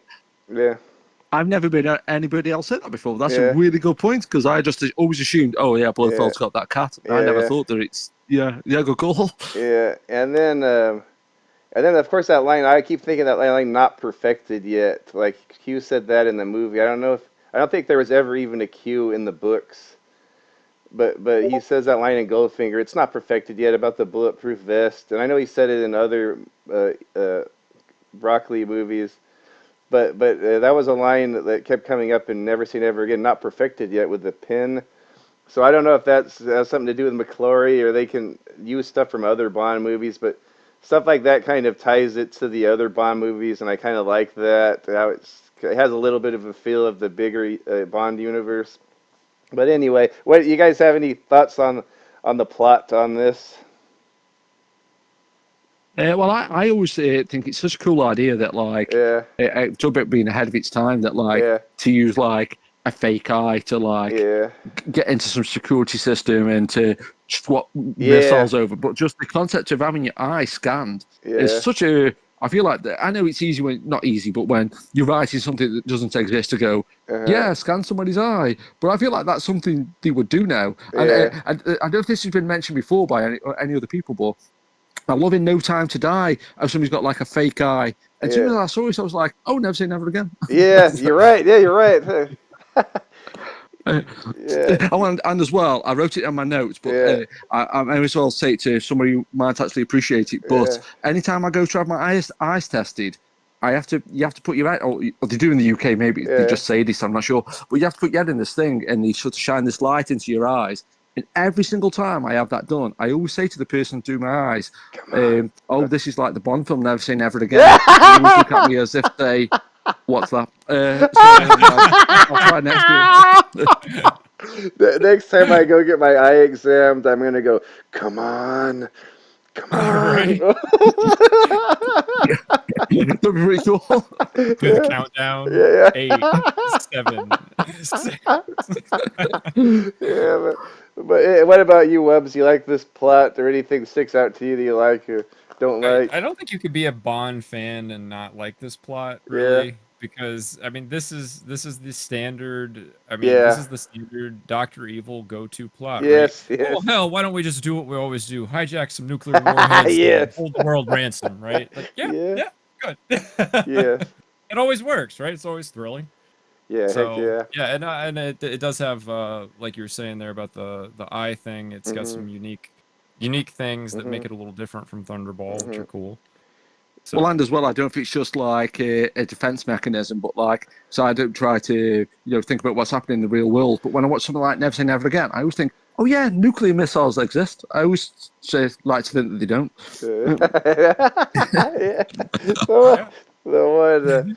Oh yeah, and speaking of Never Say Never Again sucking, why does every like I can think of a bunch of things GoldenEye borrows from this, and you were saying No Time to Die has the false eye, um, but I noticed GoldenEye has they go back to of course you're going to use the Monte Carlo casino. They have the same casino in that movie. They have a femme fatale very similar to Fatima. They have a laser watch. They have an exploding pin. If Never Say Never Again sucks so bad, why is one of the best mom Bond movies ever borrowing from it? No, I can't fault that logic Heavily in a borrowed. moment. yeah. Yeah, oh, What's that, Dave? they both have shitty music. No, I'm just kidding. Yeah, Well, actually, that's just reminded me though. One yeah, thing that talk about I don't think gets mentioned enough because the yeah. laser watch is Yes, in the GameCube game from Russia with Love. yeah, But the Mm. one thing that I really think is cool, because obviously this film was called Never Say Never Again because he said he would never come back as James yeah, Bond, and he yeah. came back. I Mhm. still to this day don't know how they got Sean Connery back to do the Dude, voice for that's the video game. crazy. Right. Yeah. I honestly feel like, well, did they just show up to his house with like a wheelbarrow full of money, or did they kidnap one of his kids or something, or what did they do? I mean, I don't know how they. I literally don't know. We did Yeah. talk about this when we did Tylord's 5 favorite Bond games. That came up, and I mentioned that it's also it's amazing he came back to do that, but it's like even more amazing when you consider he had totally retired from acting at that point, right? Yeah.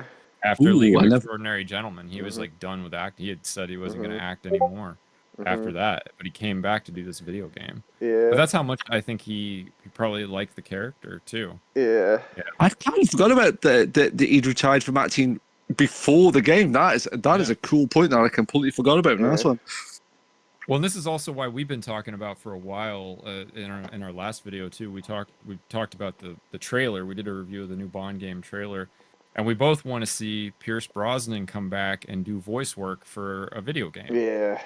If he's not going to do any more movies or whatever, at least could we get like a retro Bond video game while he's still up to do it. And I'll bet he would do it in a heartbeat because Yes. he didn't even want to stop being Bond Yeah. when they went with Daniel Craig. Yeah. I think he's one of the guys who would just do anything or anything Yeah, Bond related. Yeah. I'll bet that he would be really up for a project like that. Yeah. No, that is a good point actually, because I'd be up for Pierce Brosnan doing a movie, but a video game could be almost just as good. I mean, Mhm. it'd be a nice thing to see. Actually, that's a nice point. Mhm. If you did a video game, the cool thing is like they could do a lot of different stuff, but one of the most obvious things is they could just pick up after Die Another Day because they Yeah. could just do the model for his character Mhm. age appropriate for the Yeah. time and then just have him do the voice work. I think it would be awesome. Yeah. I would love that. That would be my dream. That's not a bad idea. I would like to play that game. Yeah. Right. Yeah. Okay. And then I guess getting on to the girls in this movie, the Bond girls. I guess there's only two major ones, but we do get Patricia Faring comes back from Thunderball, a new actress. Uh, um, I'm surprised that. So I guess she had been a character from the novel, so she can be in there. The nurse at the clinic. We get her, and I love the scenes with her and Sean,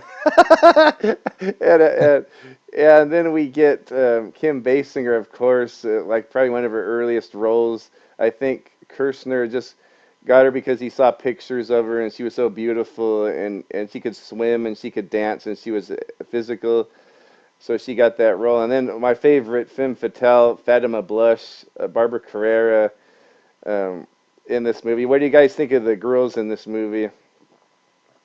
Well, what's really funny as well, because like say, growing up watching this film as a kid, like when I saw like Kim Basinger, I didn't realize that she was like. I thought she was like, she's obviously pretty young, but when I read that she was 30 when she was first cast, I was like, Whoa. wow, they cast a 30-year-old in a Bond movie. That's like to me, that's like kind of mind blowing. But this is, I think I might have been put in the group chat. I can't quite remember now. But my taste in women is all over the place. That like I feel like when I say I find a woman attractive, people are always like, really? But what's really sad? Really? You're not into men? What? What? What's really sad to me?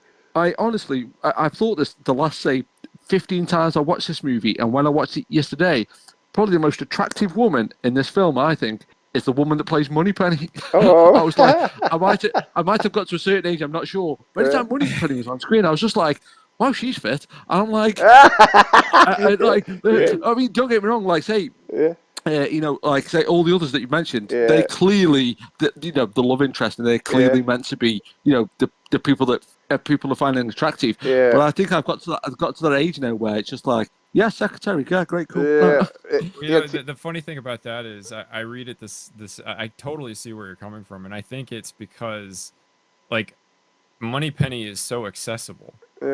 Like it's like she's so much less of a headache than all the other women would be. Like in this, like just to deal with, like at all. She's gonna show up and be chipper and have her little glasses on and be fun to hang out with, and you're not gonna have to be James Bond 24/7 to keep her entertained. What was it though as well that Barbara Carrera did when Irving Kirshner? I think I've got this from somebody who listened to the commentary and said this, but did he use the way she walked as like a motif? Yeah, and they use like that a lot. That was yeah, like her heels and stuff. Yeah, you see her feet a lot in this movie. She has a good little prance or a walk about her little strut. Yeah, I think all of the scenes with her are brilliant. Where especially her introduction is like the best introduction of anyone. All the other introductions are kind of bland, but hers is the best. Yeah. Well, Joe, as well, and don't get me wrong, I feel like again, it's quote unquote fashionable nowadays to say, "Oh, men do this and women do that." But I felt like when you see somebody age a certain way, but Kim Basinger in this was a Bond girl, which makes total sense. But when she was in the Eminem film 8 Mile, she played Eminem's mum, and I was thinking that's such an interesting trajectory to be like Bond girl, Eminem's mum. I don't know if that's interesting or not, but that was fascinating to me. It's like, yeah, she's somebody's mum now. I hadn't actually seen a lot of her films. When I was a kid, I had probably only seen Batman before I saw this movie to know who she was. Like that was probably the only movie I'd seen her. And since then, we were talking about favorite movies the other day. Another one I forgot to mention is L.A. Confidential. Kim Basinger, and like she's amazing in that movie. I think even back then, you see, I didn't even know she was that young, that old. I thought she was like 22 in this. But, I did too. I had no idea she was 30 in this. That is incredible. Yeah, but even in this movie, I know Kirshner said she was kind of inexperienced and nervous. But I think on film it worked really good because she looked really nervous and scared and like naive in this movie. I think it worked really good for that character, how she performed in this. Well, and you can see like how I think my dad mentioned it when we were watching it. Actually, he said like you can see how Tim Burton probably saw this movie and thought she'd be good in Batman. For that, because she's really nervous, kind of flighty. That makes sense. I mean, who wouldn't be, right? It's the Joker. Yeah. So, And then I forgot to mention too the gal that fishes him up. Those are some funny, cute scenes with the girl and see what that actress actually was the same gal at the receptionist in Sardinia at the fancy hotel in Spy Who Loved Me. Remember the one with the nice upper frontal part? Right. Remember. Oh, go cool. Yeah, I forgot about that. Yeah, I forgot. But anything else about the girls' Wubs or? No, I think that Dave kind of hit it on the head there. I had kind of the same thought about Moneypenny in this one, and Yeah, it's a great lineup though. I will say that. I mean, Yeah, it's and I know you like Fatima so much. My yeah, favorite thing about Fatima is the direct line you can draw from her to Xenia on a top. yes, yeah, Xenia, as you know, is like my yeah, like of all the evil women, like she's like yeah, top tier for me. Like her and what's her name, Fiona, yeah. right, Fiona from Volpe, Thunderball. yeah. Oh Yeah, my gosh, Volpe. Yeah. yeah. well, one thing about this there, I'll just say a quick one. I think about Fatima Blush, one part where she moves people out of the way when Bond's playing Yes, that video game. That's yeah, such a Yeah. neat little moment that she's yeah. I like, love okay, just move a that. little bit. Yeah, because they have to have them all in that same scene, and she's there, but instead of just making it like she's there, like they really added that little touch where she keeps pushing people out of the way to see Bond suffering or to see the game. And I'll Yeah, just say, we yeah, probably will mention it later on, yeah, but I'll just mention it quick while I think about it. But one Bond line that I really love when he's playing that video game, and they play it in like little sections, don't they? And there's one part where yeah, Bond loses, yeah, and then they play for the rest of the world. yeah. But afterwards, Largo says to him, "What does it feel like to lose?" And Bond says, "I don't know. I've never lost." And it's like, Yeah. You you just love. did 2 minutes ago. It's like he did the Jedi mind trick on him, Yeah, and he was like, "Yeah, You you didn't did. lose." yeah, You're right. I yeah. never caught that before, but you're right. Yeah, and that's another thing about this movie. Us being gamers, this is I think this is the most gaming Bond movie there is as far as video games. Like they go into it's actually called the Casino Royale. This casino he goes into. Oh, this is Oh, hilarious so too. really? Yeah, it's the Monte Carlo in Monaco, or or no, it's in Monte Carlo, the casino. But in the movie, when you see he goes in, it's called Casino Royale. Um, but that's funny when the guard or whoever he is, what's he called, the security Oh, guy, he punches him in the stomach, and he goes, Yeah. I shan't have the fish," and he's holding this stuff, and then he takes him into the little closet and tells him about the bomb with the gyroscope. "This bomb That's has a so tiny good. gyroscope inside. Any any lateral like full movement on your movement. part, and you'll be served in an egg cup." Well, even Yeah, that's such a Bond moment though as well. yeah, When I feel yeah, like this film, some of the little moments that don't get talked about. When he yeah. gets the cigarette case off your mouth and just says, "Cheers, thanks, Oh, Bond." that's so funny. Yeah, Just like, dude. Yeah, this movie's so underrated. It has so many cute little spots like that. But inside that casino, there's the all the gaming, of course, proper gaming. what is it like Millipede or Centipede Yeah, or something? Loads of Atari yeah, games and yeah, stuff. yeah. But like the first, he goes in. There's a proper casino, but then he goes into the other room, and there's all the centipedes and what is it? Was it Robotron and all the video games? Beep beep beep. I guess it seems kind of lame and nerdy, but I don't know.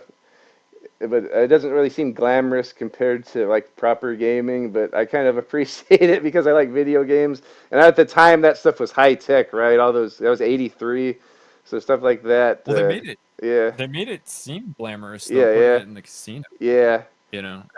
yeah. And then on, I yep, did think about that though when Bond goes up to the Galaga machine or yeah, whatever, like where she's at and yeah, says, tries to introduce yeah, yeah. himself and everything. I thought to myself like, boy, that would never work now with a gamer girl. No, She'd like, she'd be like, dude, leave me alone, play my dude, game. yeah, yeah. Oh man, if I But was that's not, one thing I do love about the 80s, though, yeah, how you can have a scene like that where you've got like a load of arcade machines, and then there's a yeah, scene like about 30, 40 minutes before that where they're in like a war room, and it yeah, looks like something from like a World War II movie or something. It's yes, like, how are these two films the same movie? yeah, yeah. That's true. Yeah. Yeah, but yeah, then not only that, there is the world domination video game. Usually Bond one-ups his adversary with like a card game or playing golf or something or fencing. But this one he's playing a video game, and it shows even if he can get a handle on something, just like anything, he's such quick-witted. He kind of plays Largo in this moment to make him look like he sucks at video games. Then he comes back and wins all that money or one chance with domino. But I thought this is a cool. I know people think it's lame and nerdy because Bond doesn't play video games, but Bond can do anything because he's Bond and he can one up all of his adversaries. What do you guys Okay, like to? but Yeah, legit question yeah. related to that though. If Bond forfeited that Mhm. $276,000, whatever it was, for the one dance, Mhm. how is he in this amazing villa at the end of the movie with Kim Basinger? Like, what? How did he pay for that? You know, on his Yeah. government pension. Right. Is that what's paying for it? I guess, yeah. I almost feel like, is it like in Beverly Hills Cop where he's Yeah. hoping somebody's going to come and pay for it after Yeah. he's just winging it until like somebody Yeah, else right. comes in. Yeah. Yeah. No. Oh, yeah.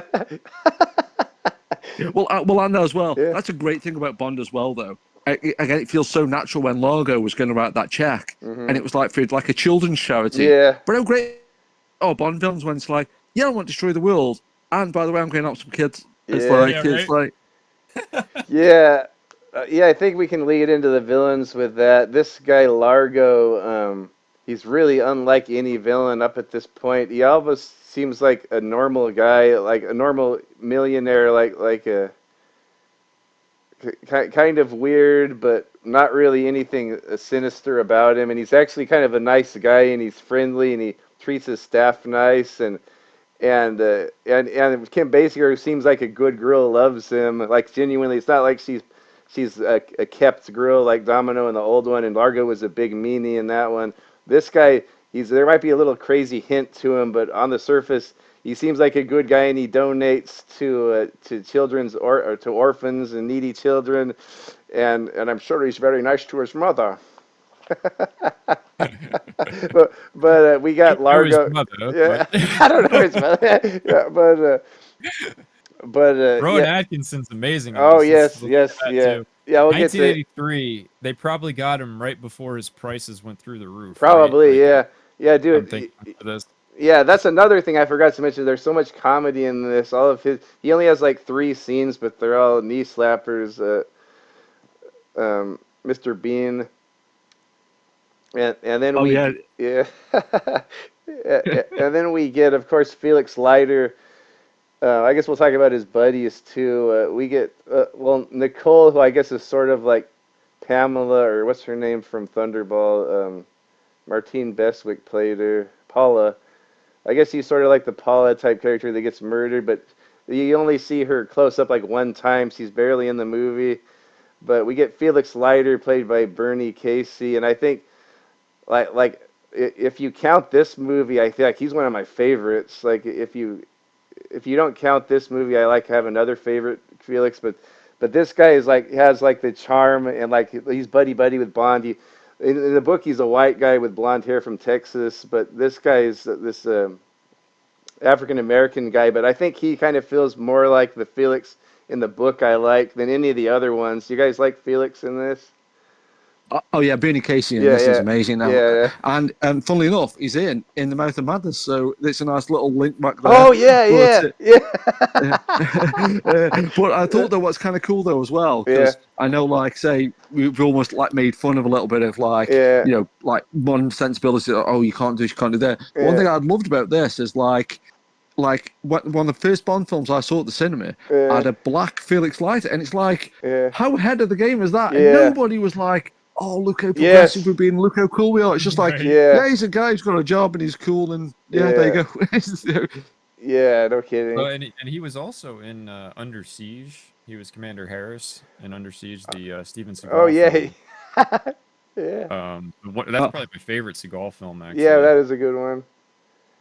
Which was funny about Under Siege, though, because I almost feel like I should trade in my film nerd card when I say this, but I feel like Under Siege, I don't know if I've seen it all the way through. Even the bit where the woman pops out the cake, I think I've seen that like twice on YouTube or something, and it's like everybody else is like, Under Siege is amazing. I'm like, I guess I'll just have to watch it, I suppose. Yeah. I do like Under Siege 2, though, on that train. Oh It's wow. kick-ass. Yeah. Yeah, You know yeah, what? that was Yeah. too. Kind of off the subject. Under Siege 2 is the one. When my wife and I first met, we would, of course, when we'd find somewhere when our parents are not around, and we'd watch that movie and make out, and that would go to other things, and we wouldn't really watch the movie. We just have it on. But so whenever we want to get naughty or whatever, we say, "Let's watch Under Siege 2." Well, do you want to, I think I actually sort of alluded to this earlier on, but Yeah, I don't know why. yeah, I always think it's really cool when somebody who's like really into movies or really into like a certain subject, if they ever say they've got a wife or a girlfriend, I'm like, how is that possible? Like to me, like my group of friends growing up, we're all so geeky and nerdy that like it was like. To me, like saying, "Oh yeah, I really love computer games and movies and stuff." How should get a wife? And I always feel like, though, I always feel like I always feel like I have to paraphrase this because I feel like I'm slagging the guy off, but I'm not. But there's a YouTuber named Disc Junkie, and he's from like Oslo or somewhere like that, and he's got literally hundreds of copies of Texas Chainsaw Massacre, like 800 copies of Texas Chainsaw Massacre, like individual copies, and he collects vintage Swedish porn.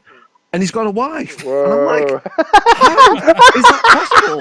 Like, well, I mean, I only have one copy of Texas Chainsaw Massacre. Okay, like this guy has 800. I can't compete with that. Damn, I mean, that's you know. They like him for the. She must like him for the money because that's got to be a lot of money right there. I think those are kind of, especially the VHS.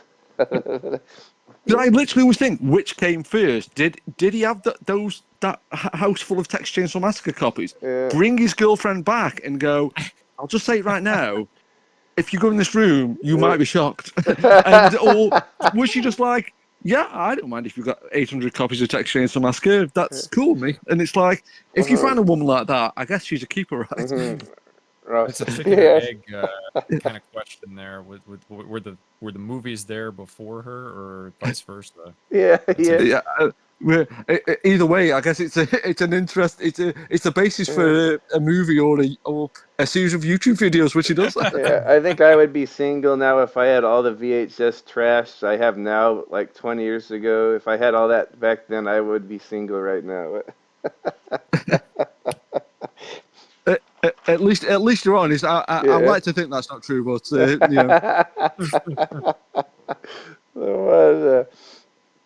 So we got Mr. Bean, we got Felix. I forgot to mention we got the MI6 guys. We already mentioned Edward Fox as M, and Moneypenny. I kind of wish we would have seen more of Moneypenny, but I guess. We got what we got, but then we have this new Q that's kind of like turns the other does a 180 with the original Desmond Llewellyn Q. This guy's like the opposite of Q. Like he's excited and looking forward for Bond to get laid and kill some people. And he's talking about he's wanting to, he'll take an offer from the CIA to go work for them because they pay more and they have more ice cream in the cafe. What do you guys think? Flavors. Yeah. Oh, yeah.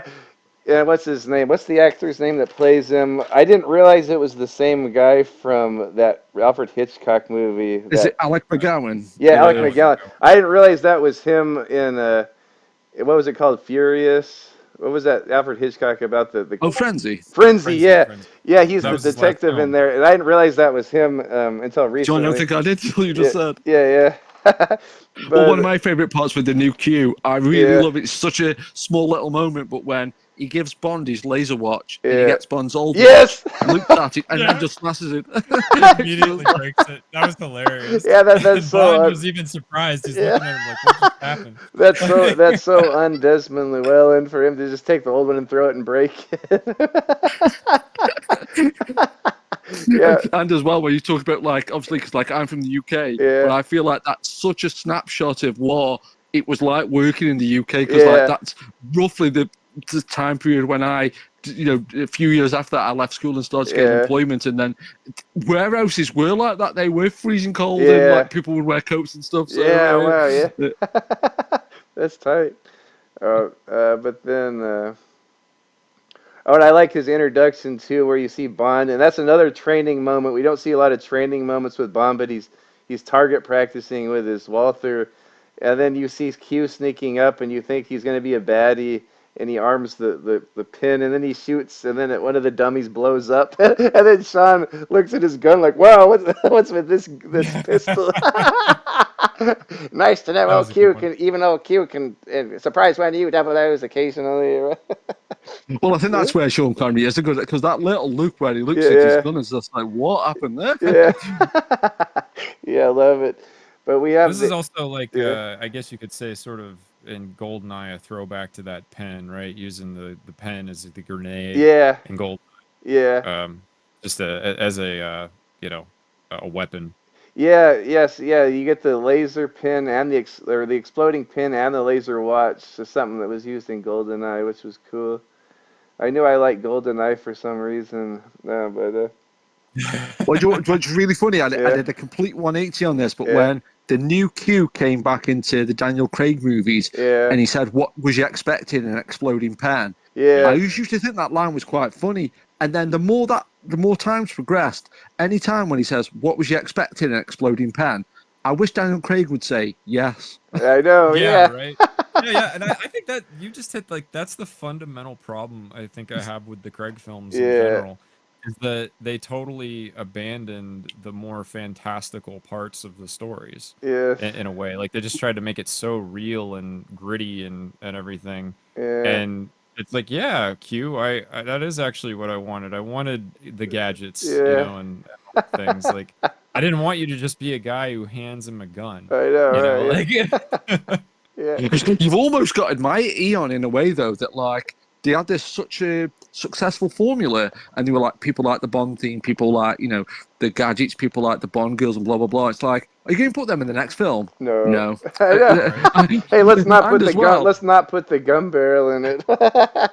Right. yeah, good call, yeah. Yeah, And as well, I always feel like this is such an underrated line. I yeah, feel like yeah, every Daniel Craig film was only allowed one or two jokes, but yeah. my favourite line in almost any of the Daniel Craig movies is when he says to Vesper, "Oh, your cover is Stephanie Broadchest," and to me, Yes. Right. Stephanie, I would if there was a character named Stephanie Broadchest in a Daniel Craig movie, Yeah. it would have been perfect. Yes. Well, as far as Daniel Craig's concerned, there was. So, Yeah. Yeah, I guess, yeah, good call, yeah, that's true. Yeah. And I Yeah. love that line. I can't remember I which don't one know. film it. That's tough though, because I feel like there's a few really good, funny, darker, funny parts of Mhm. Casino Royale, right? When he's in the chair, Mhm. Yeah, that was and a good one. oh, can you help me? I've got an A little itch lit. Yeah. down there. No, to the right, to the Yeah. right. Yeah. I know. It's crazy. Oh Like no, it is like his most lowest, most vulnerable moment. He's the funniest to that. Like. Right. And then that just added to what Yeah. Vesper said Yeah. later when he's recovering, right? Yeah. Where it's just like, James, Yeah. if all that was left of you was your smile and your little finger, you'd still be more of a man than anyone I've ever known. Yeah. That's because you know That's what I because could you do. know what I can do with my little finger. Yeah. Oh yeah. that's a good call, actually. Yeah. Hilarious. But then I guess the other baddies. I guess we can talk about Largo more, but we do get Blofeld in this very briefly. Like maybe he has like two or three short scenes, but it's Max von Sydow, and he's like the guy who was born to be Blofeld. I kind of wish he would have returned or had more movies. Maybe they had plans to make more movies. I don't know how they could have, but it's cool to see Max von Sydow as Blofeld in this, and he even kind of plays on the old doctor, or the old From Russia with Love and Thunderball style, where he has the Persian cat. Only you can see his face in this one, and then and then of course the one of my favorites in this movie, probably one of my favorite scenes. It's also funny, and it's probably one of my favorite Bond fights. And that's another thing that kind of reminds me of the Odd Job fight, is the fight between Sean Connery and Pat Roach at the health clinic, which just comes out of Mm-hmm. nowhere, and it's just just a kind of like it's just pretty much this young, strong guy beating the hell out of an old guy that and destroying this clinic, and I just love it because Sean Connery's like you don't expect Bond to get beat up, but he's getting effed up, and but you can tell he's a better fighter than the other guy. Like you can see him like dodge some of the punches and give him like a kidney shot. Just the other guy's so much bigger and stronger and faster. He's just throwing Bond all over this place. And there's some fun comedy moments. But any thoughts on any of the other villains in this movie? Well, it's funny to say about Pat Roach. I think I Yeah, might have mentioned it in the group chat, but my mate Tom, yeah, he literally saw Pat Roach like 10 minutes from where I am now. Like, 'cause I used to do wrestling, and Yeah. like at this like little like sort of town hall like where I Yeah. live, and he was Oh, doing wrestling. that's My mate, awesome. Yeah.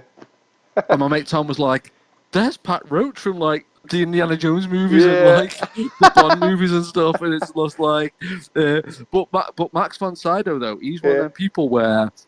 Because when he played the old priest in The Exorcist, because Yeah. the makeup was so good, Yeah. I just assumed, oh, he's this really old guy. Yeah. And then, like, when I saw him in films where he was younger, I'm like, isn't that guy, like, meant to be really old? And then when he was in, like, even The Force Awakens, I was Yeah. like, how in the hell was Max von I know Sydow in The that's. Force Awakens? It's just like, what? Yeah, I felt the same way. Yeah. I forgot he was in that. Yeah. I've blacked out that movie though. I really don't remember it very well. Yeah. But I was thinking like Max von Sydow is like he's like a villain's villain, right? Like Yeah. this guy like just is so creepy. Yeah. Yeah. Like, like is a great choice for Blofeld, I think, and Yeah. he's also the reason why I love Minority Report so much, and I Mhm. don't know why I never hear people talk about Minority Report when they talk Yeah. about Tom Cruise movies, and I'm always like, that's probably my favorite Tom Cruise film, Yeah, that's a and a good big one. part of it is Max von Sydow. I think Yeah. is awesome in that movie. Yeah. That's shocking. That I don't think I've seen that movie, which is again really Oh, terrible. I'll have to that's check a that You out. haven't Spielberg seen one. Minority Report? Yeah, Oh that's my a. I know god! that's Wow. crazy. Yeah. I mean, I think a lot of people would bet money that I've seen that movie. Yeah. Yeah. Yeah, no, that's my recommendation for you then. Yeah, check out I Minority will have to Report. check that out. Let me know Yeah. what you think. You I Yeah, wanna? will. Oh, go ahead. that's sci-fi Mhm. action movie. I think it was like 2001 Yeah, and it's Spielberg. maybe, somewhere around there. It was Mhm. early 2000s. Mhm. Well, I've always liked Tom Cruise movies though, because I think like Tom Cruise was one of those actors though where I think he really fell out of favor, and everybody like seemed to really hate him, and I was always like. I've always liked his movies, and he seems like a relatively nice guy. I mean, Yeah. but I've always liked his movies, and but yeah, so it's amazing that, and I love Spielberg, Uh huh. so it's amazing that I've never checked out that movie. So that's again, it's a good recommendation. It's good jumping off point. So yeah, I'll go for that. I'll have to watch that movie. Yeah. I The haven't other watched day. it in years, but Yeah. I'll bet it's aged really well. Like for the like all of the action sequences and the CG at the time was awesome. Yeah. Hopefully it's Well, aged pretty I think I probably alluded to it all the way throughout that, like this recording. But like, I've got such a bad habit of not watching movies that I should know I should watch, Yeah, me and then too. just watch the same movies over and over Yeah. again. It's like how many times I've watched Never Say Never Again when I could have watched something else, and Yeah. the number of times I've watched Days of Thunder. I mean, it's not even a joke to say I've probably watched that movie 80 times, and I could have watched Minority Report instead of Yeah. that watching. But I don't But Days consider of it waste. Thunder is an awesome movie, so Yeah. I kind of get it. Like Yeah. I understand. I I appreciate you saying that because I feel like that's one of them films though where it's like in paper it's like the dumbest movie ever. It's like a Tom Cruise movie about like stock car racing, and it's like Yeah. you're either in or out. I think with that movie, but so it's like if anybody says they like Days of Thunder, I mean I'm not gonna criticize them. So I Yeah. appreciate it. I mean, Tom Cruise aside, if Nicole Kidman's in, I'm in. Oh yes. So that's just how it is. Well, I I'm think not even. I'm not even a pretend I'm not biased. I'm biased as hell. If Nicole Kidman is in it, I want to see it.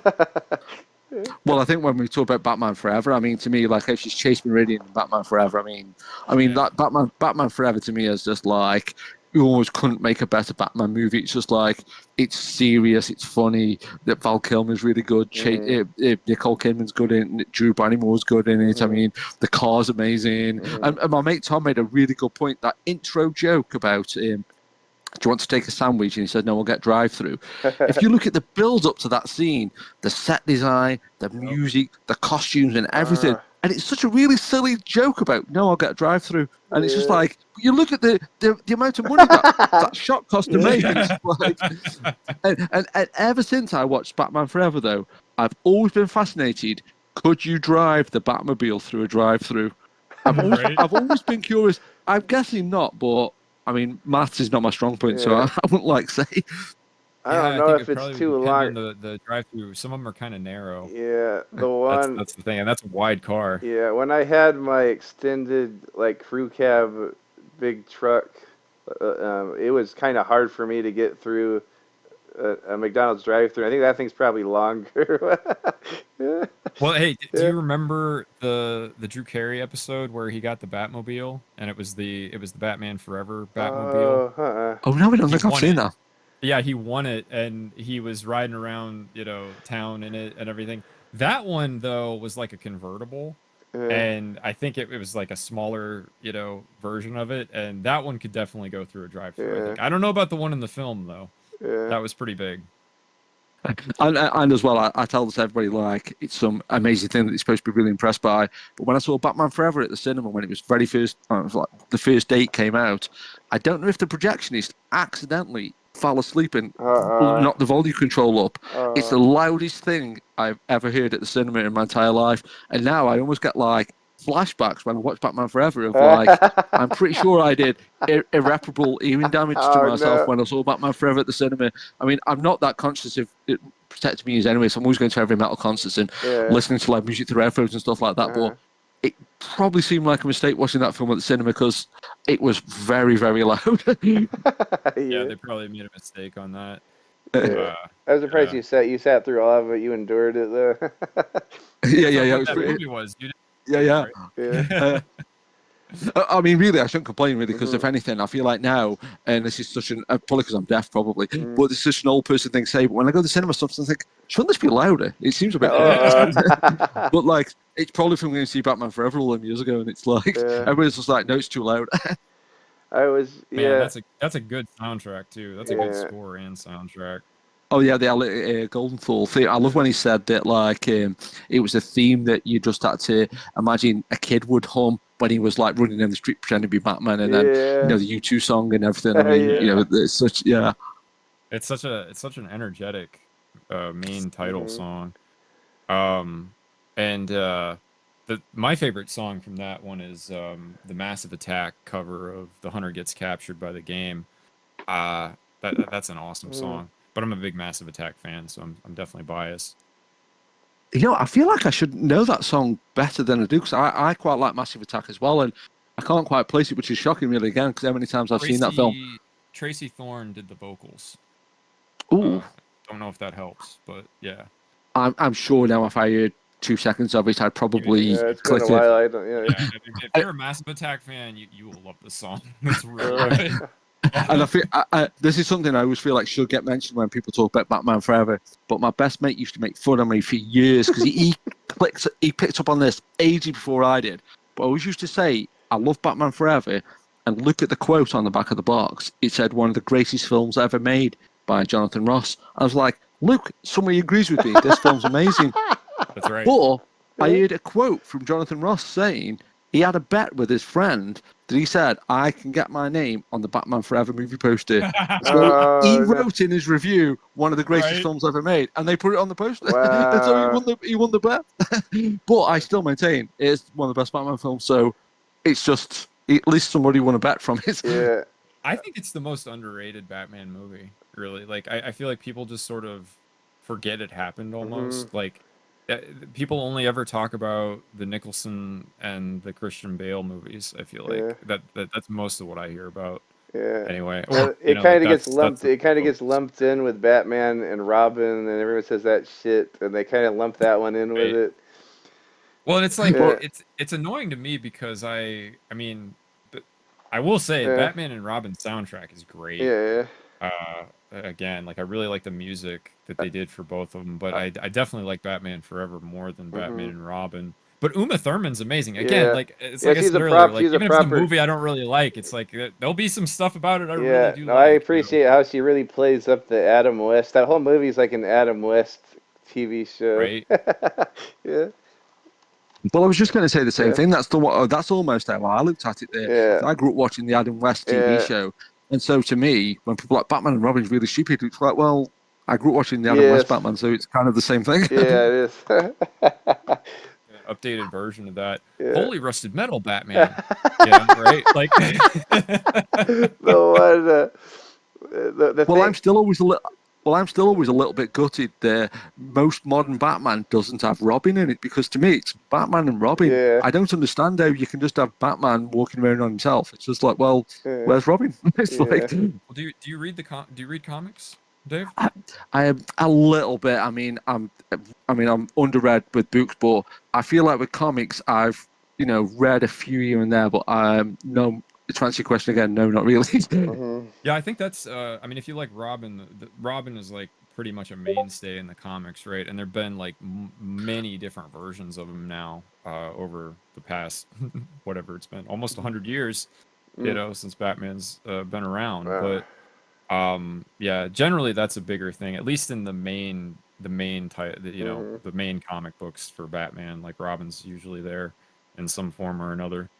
Well, it's funny you should say about him, Batman nearly existing for 100 years, because that's one thing I've always thought is kind of cool. Like when sometimes if you be talking to somebody and they'll say, "Oh, I don't know what that is because I'm not old enough to know what it is," and then you'll talk about Batman to somebody, it's like, Yeah. "Oh, everybody knows what Batman is," and it's Yeah. like 1939 was the first issue of Batman or something. Yeah, it's crazy. Yeah, like all those characters When he like first appeared in Batman and yeah. Detective Comics in 27, I want to say, Whoa. was his first appearance.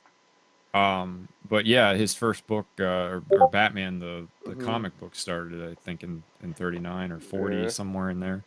And that was a Well, big deal too, because the first issue of Batman had the first appearance of the Joker and Catwoman, Wow. and I want to say Robin. well, I'm not sure about Robin, but definitely it was the first appearance of the Joker and Catwoman. Yeah, then Well, I those still to this day can't get over when I figured out Bill Finger. It was co-created with Bob Kane and Bill Finger, and apparently Bill Finger created like the Batcave, the Joker, and all these other things that you associate really loads with Batman. And then he was like, "Do you want the credits?" And I'm like, "No, not really." It's just like, okay. Right. The Well, what? at the time, I think a lot of those guys probably looked at it like it was sort of throwaway stuff, right? Because so it wasn't that these things weren't printed on quality paper; they were, in newspapers or things like that, and no one had any concept that these things would become as popular as they did, right? Or everybody would have been much more careful about copyrights. Mm-hmm. Well, I think what's always and you're spot on. I remember Stan Lee saying he was always embarrassed that like when he was at like a party with his wife and somebody'd say, "What do you do?" and he hardly would dare say, "Oh, I write comics." And people are like, "You do Oh. what?" Right, like you basically write stuff for children or whatever, or throw away. Like you're not a real writer, that sort of thing, probably. But Or what you'd I've be always afraid loved people would have that opinion. But if you read the stories, it's like, man, a lot of this stuff is great. Mm-hmm. I mean, it got really popular for a reason. Mm-hmm. Well, what I've always loved about though, because and I think I mentioned him a couple of times, but one of my mates, Tommy, was like a huge, if he still is a huge comic book fan, and he really kind of got me into the concept of like these books are so well written and they aren't just like and I've always kind of thought that, but like when I had people say, "Oh, you check out this issue of Batman, this issue of the Punisher, of this issue of Daredevil because it picks up on all these different things," and it's like, "Oh yeah, of course, yeah," and even something like Daredevil as well. It was only more recently since I've been finding out about the character of Daredevil and finding out about like how the artist tackled that character, and it's one of the few superheroes that's known for what he can't do as what he can do, like and stuff like that. It's like, oh wow, it's just like, and it's so many facets about comic books that I didn't think about until about 10, 15 years ago, and it's kind of embarrassing really, but at least I've come round to it, I guess. Yeah, no, it's great that you've learned more about it. Daredevil is another one of my personal favorite characters, and the TV series that Netflix did was really good for Daredevil. If you want a more accessible way to get into that character than having to find certain books or whatever. Well, Um, well, if well, I feel like one thing I always feel like say to me about like say in Method Madness, certain things I always feel like I should mention when people bring up a certain subject. But when people mention Daredevil, one thing to this day that still blows me away, when the Ben Affleck Daredevil came out on the 2-disc DVD, there was a special feature with the blind consultant for the film, Tom Sullivan, and it was like a 20-minute, 15-minute featurette showing you all the stuff that he can do when he's blind. And he plays golf, he runs, and Uh, like the way he folds his money up in his wallet so he knows what money he's got. And I know it's like a really ignorant thing to say in a way, but like I don't know why I thought blind people did. I mean, but like when you see this guy and it's just like he plays golf. I can't play golf, and I can see. How do you play golf blind? I mean, yeah. that's just crazy. I mean, Yeah, no, absolutely. That's incredible. I mean, even being able to run too and like Mhm. not run into stuff is pretty impressive, right? I'm Yeah. talking about like how Bernie Casey in this film was ahead of ahead of the time. I can never remember if it's Airport 75 or Airport 77, but Tom Sullivan is in that movie, and again he was like, "Yeah, I'm a blind guy in a film in the 70s," and it was like, "Okay, cool." Yeah. It was just like people weren't like, "Oh, can you walk around okay?" or "Are Yeah. you okay?" or like, "No, I'm just a bloke." That reminds me of Hear No Evil, See No Evil with Oh, Gene Rich The Brian, Gene Brian, Wilder. yeah. yeah, Gene Wilder and Richard But Pryor.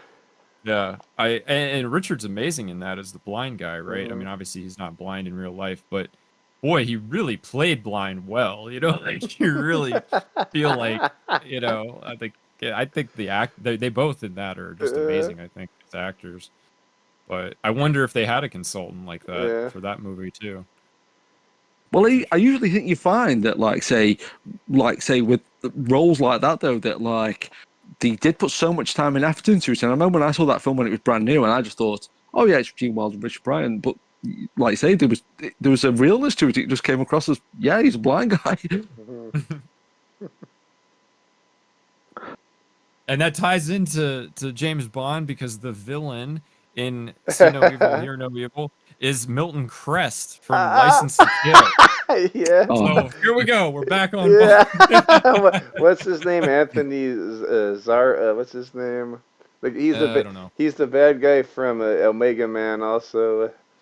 Oh, I didn't realize that. And he's like the head of Zion, whatever, right? In Matrix 2. Oh yeah. Matrix Reloaded. Yeah. Well, what a scumbag Milton Crest is in that movie, but I don't know if when that I forget if it's in that compilation of short stories that you read. Was the Hildebrandt rarity in that?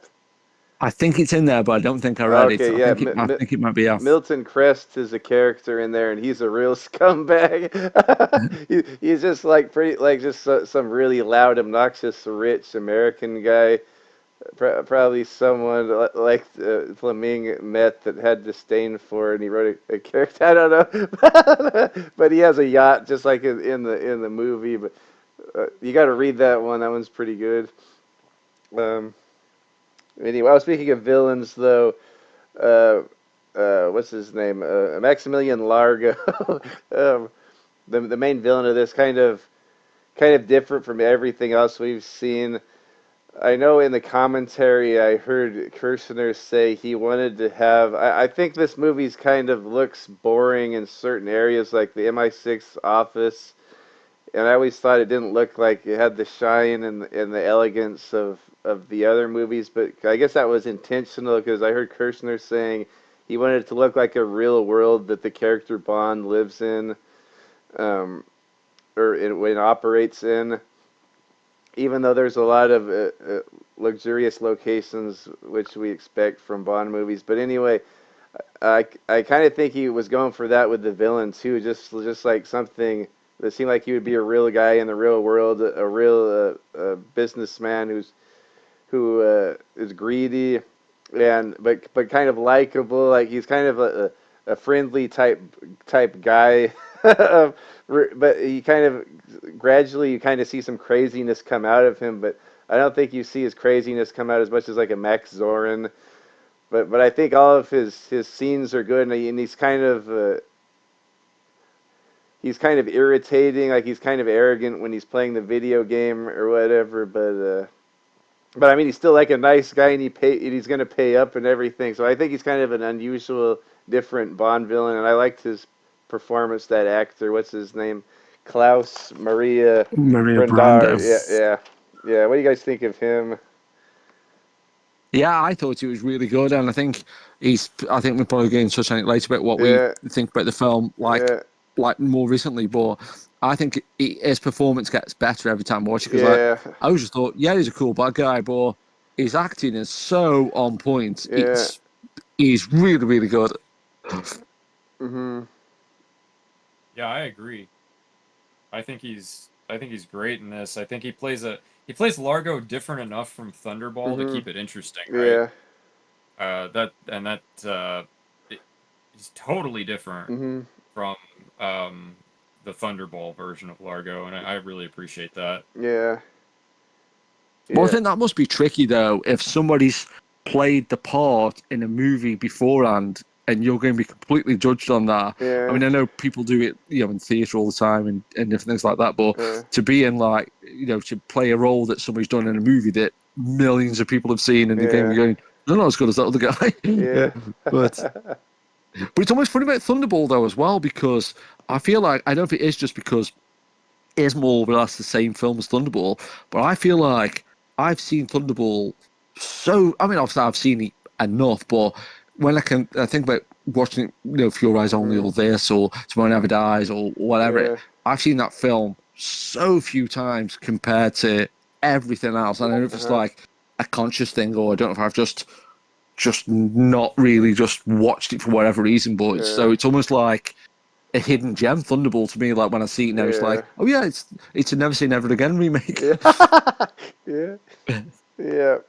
Yeah. But then, and then I guess he meets the demise the same way he does in the novel, and similar to in Thunderball, Domino ends up killing him. In the novel, she actually goes snorkeling and saves Bond, just like in this movie. So I guess this is sort of closer to the novel. I think I kind of prefer the Thunderball ending better.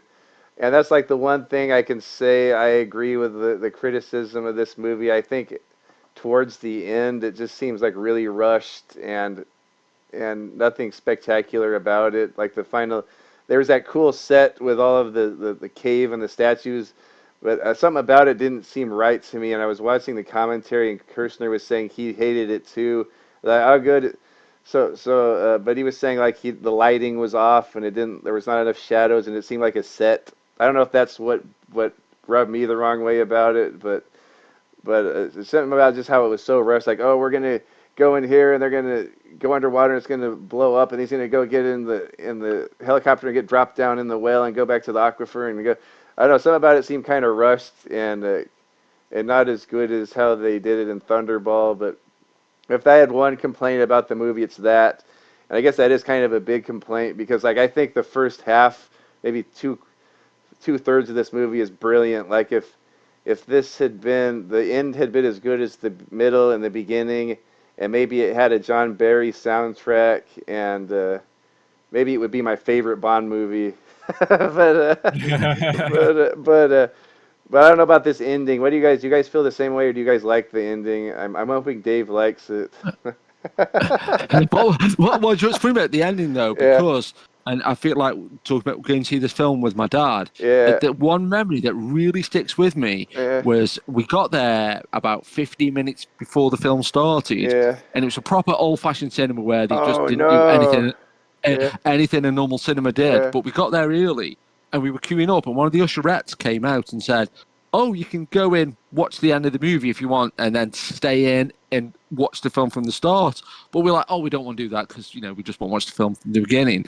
But I popped my head around the oh no. doorway, and I Yeah, can still to this day remember seeing that ending with the set with all the big statues and everything, and yeah, and the ending, and I was just like, oh wow, what's going on? What's that? And even though when you looked at it for like, less than yeah, 10 yeah, seconds yeah, probably, it really resonated with me of like, oh, what's going on? What is that? Oh my God. yeah, And I've always been a sucker for like big, large indoor sets with big yeah, statues and things like that. yeah, So I don't know why. I've always kind of liked just that setup. And one thing I do like about the ending to this movie yeah, is I feel like a lot of modern films they can only have an ending that's like super elaborate and like yeah, literally the end of the world is riding on everything and yeah, it's literally all or nothing. But what I kind of like about the end of this movie is it is like, oh, she shoots Largo and it ends. It's yeah, like I don't know why there's something kind of like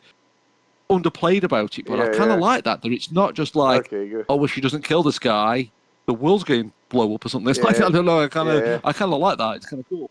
Okay, good. I'm glad you would have that take on it.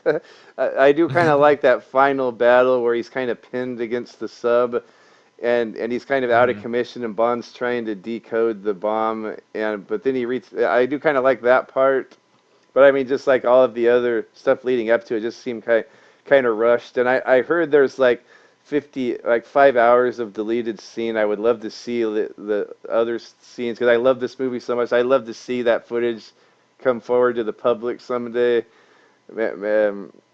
Or even have a new cut of this movie or something. But I'm glad to hear you like it. Like it's kind of like an underplayed. Yeah, sometimes these newer movies do kind of get too much at the end. Like all these Marvel movies, like God, calm down. Like the final scene. I mean, it's fun to see at the show or whatever. But I kind of see what you're getting at with that. What about you, Wubs? Do you feel the same way I do about the end? I guess kind of a mix. I was gonna say that the set at the end really had a Indiana Jones vibe Yeah, and for it's the me. same Indiana Jones director of photography. Oh, really? Okay. Well, that makes Yeah, sense, doesn't it? yeah, Yeah. Yeah, I had that Go, too. Yeah, so there was. yeah. no, go. Yeah, yeah. Um, I like that set. I think it's Mm, cool. yeah. It's interesting to see James Bond with an Uzi. Yeah, that's true. Uh, Yeah, yeah. And right at the you end, get to see Felix kicking ass. He never kicked this much ass right? in a Bond. He's blowing up people with a rocket launcher and shooting people with a Uzi. Yeah. Yeah, yeah, The grenade launcher. This is the only time I think you even see a grenade launcher in a Bond film, yeah, right? yeah, And it's kind of wild because, in the GoldenEye video game, the grenade launcher is yeah, awesome. yeah, It's a lot of fun, and you get Uzis in the yeah, GoldenEye video game that yeah. aren't even in GoldenEye. Wow, yeah, I don't so that's think, if I another thing. remember If this movie sucks so bad, GoldenEye takes grenade launchers and Uzis from it, or right, right, not? for the video game. Yeah, yeah, But it's Um, funny, well, it's yeah, funny you should mention Uzis though as well, because I yeah, genuinely feel like though it's dead trendy now to be like people talk about the 80s and things like that. And obviously there's certain things in the 80s that's dead popular for, like Rubik's cubes and yeah, arcades and shopping malls and things like that. But to yeah, me, if you said probably one of the most top 5 memorable things about the 80s is the Uzi. I mean, to me, yeah, it's like it's in so many 80s movies, like yeah, Operation Wolf, the arcade game and stuff. It's like yeah, when I think of 80s, I'm probably likely to think of either a compact disc or an Uzi. So yeah. it's like, right? I No, don't they know. used them in License to Kill a lot. Yeah. oh, So, cool, yeah, Oh yeah, yeah. yeah, yeah. Sanchez had one at the end. Huh? yep, yep. Oh, and all of his buddy, Uh, all the goons had him. Yeah, that's right. all the goons had them. Yeah, Yeah, he kills his accountant with the yeah, Uzi at the end. yeah, I I guess still it's don't time to know. start cutting expenses. yeah. Congratulations, Franz. Another $20 I'm million probably dollar asking the right. I'm probably asking the right two people. I'm Yeah. sure one of you guys will know. But in License to Kill, at the end, when Sanchez shoots his gun and the bullets ricochet off the Yes. tanker, Dun, dun, dun, does it dun, actually dun, make the dun. James? Yeah. Yes, it does. I'm not sure if I. I'm sure I was going to. I was like, Yeah.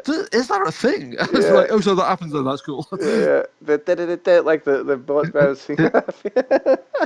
I never noticed that. Oh my god. Yeah. I'm gonna have to Yeah. listen for that when I review it now. Mhm. That's wild. Because I'm dead glad you said it's a thing, because I was like, does that happen? Because I'm still like, wow, that's crazy if it doesn't. That's what cheers. Yeah. Heck yeah. And then, Yeah.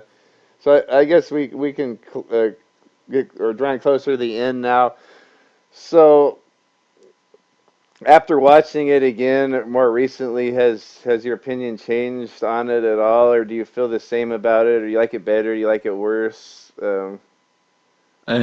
Well, I think with me, I think like I've said a few times already, but like it's always just been the Bond movie to me. It's just Yeah. been that film there. I'll watch if it's on TV. I'll Mhm. watch, at the drop.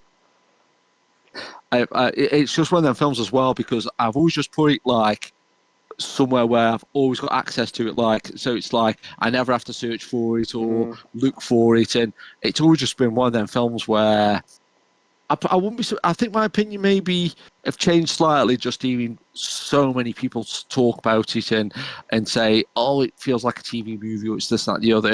And even though it's never diminished my opinion of it, I've took other people's opinions on board and gone, "Oh yeah, I can see why some people like it, some people don't Mhm. like it." But it's always just been. I think there's a handful of films with me, and this is one of them, and the original Star Wars is another, and Mhm. Short Circuit's one, and there's like probably about 20 films where I feel like if you could delete them from my brain, I would be a completely different person. Like Crawl's another Yeah. one where I can't imagine Yeah. not being able to exist in a world where Yeah. I couldn't watch Never Say Never Again or couldn't watch Crawl. It's just like Yeah. it's so much part of my personality there. Yeah. I just feel like if if you could somehow delete it from my brain, I'd probably just vanish into thin air or something. But what about you, Wubs? Yeah. Yeah, I mean, like I said before, it was never like a favorite of mine because I just didn't have that much of a connection with it. But I think watching it this time, I think I appreciate it now more than I ever have before.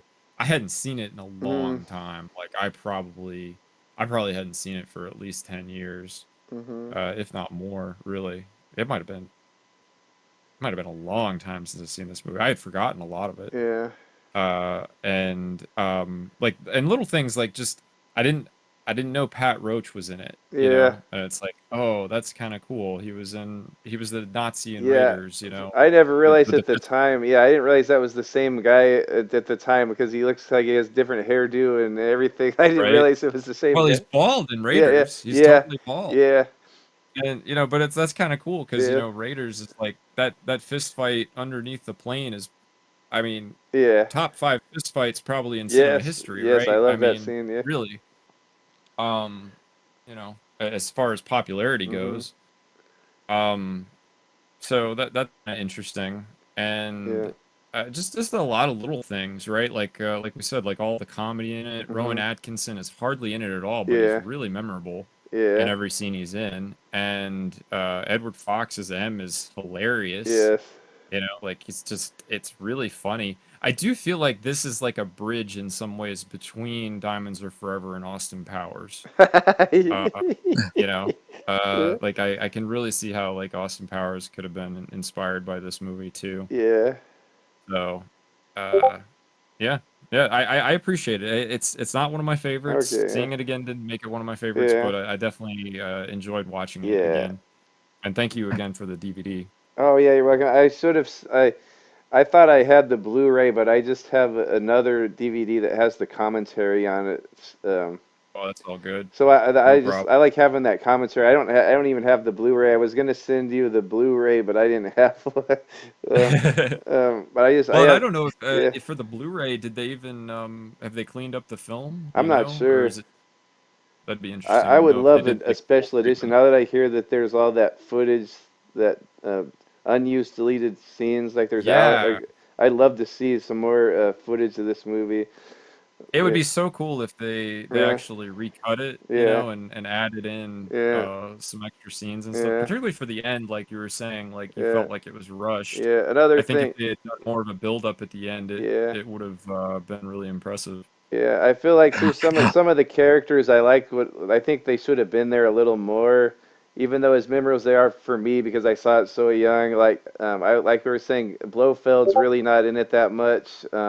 Moneypenny maybe has like 2 lines, I think. And then that other little guy, he's not that important, but it seems like he was built up to be this big character, but he only had the little doctor that was Largo's assistant. It seemed like they had him build up to be like the second main baddie, but he didn't really have that many. Like I don't even think he had like 1 or 2 lines. Like, oh, we have the bombs secure or what. Um, and then Right. also yeah, Rowan Atkinson too. I think I kind of wish he would have been in it more. He was in only 3 little scenes. I think it would have been funny if it would have dragged out a little bit more in the Bahamas, and Bond would have been causing trouble and causing mayhem, and then irritating Mr. Bean. Nigel Small Fawcett. You Yeah, notice right. how all the men in this movie are kind of weenies, except for Bond and Felix Mhm. and Yep, Pat Roach, like everyone. yep. Well, hey, uh, there's yeah. the whole army of Yeah. Africans though at the end on horses. Yeah, that's true. Yeah, yeah, They yeah, had to blow them up with yeah, the missile yeah, launcher on the yeah, submarine. yeah.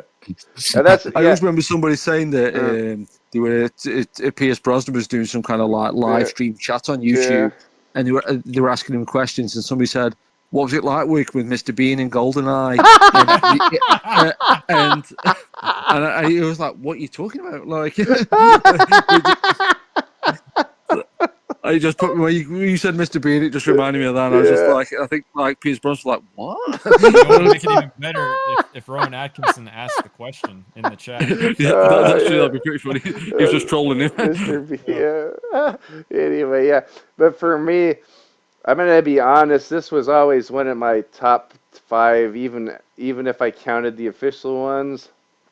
Um, when I was a kid, just because it's one of the earlier ones I saw, and I always loved Connery, and I loved all the sets and the locations in this, and all the pretty girls, and the motorcycle race or motorcycle scene and the fight scenes and all that. But actually, I'm going to be honest. When I watched it this time, I don't know if it's just because we've been going through the Bond movies so consecutively, and they're such crisp looking movies.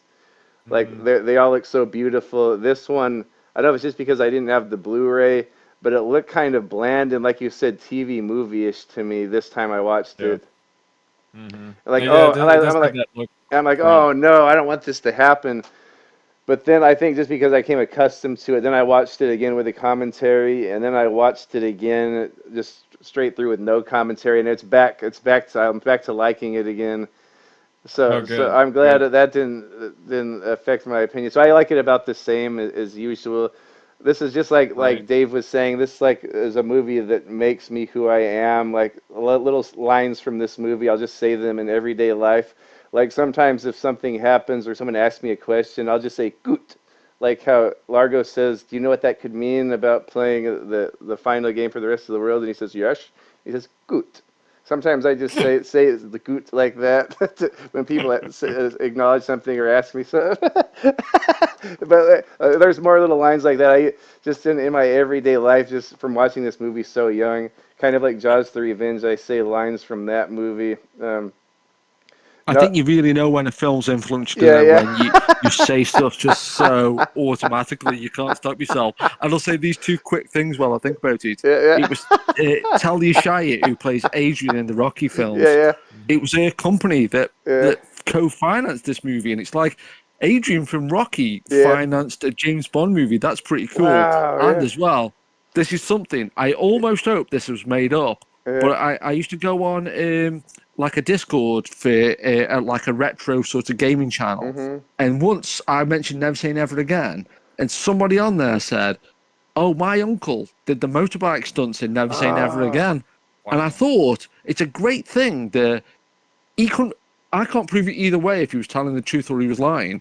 But what a great thing if it's the truth! How yes, cool is that? yeah, Or even if he's lying, who makes up a lie like that? It's yeah, like, Yeah, right. yeah, my uncle did the motorbike stunts in Never Say Never Again. yeah, I guess, maybe, sure, why not? Yeah. yeah. That's a weird thing to lie about. He was probably telling the truth. Yeah, even if he Yeah. was lying about it, that's an awesome thing that I wish I could lie about something like that. If I lied, I would say Yeah. that. Yeah. And he said as Yeah. well, he said, "Oh, well, I went to a wedding once and he came there and he was acting dead cool and he wouldn't speak to anybody." And I was like, I think he was trying to make him sound bad. And I was like, he did the motorbike. If this person existed, he did the motorbike stunts and Never Say Never Again. He can act how he wants. If he doesn't He want to could have speak to showed people up at a to that wedding, wedding Yeah. and kidnapped the bride from the altar and not Uh, said a word to anyone. and He'd put her. still be a cool guy, Yeah, right?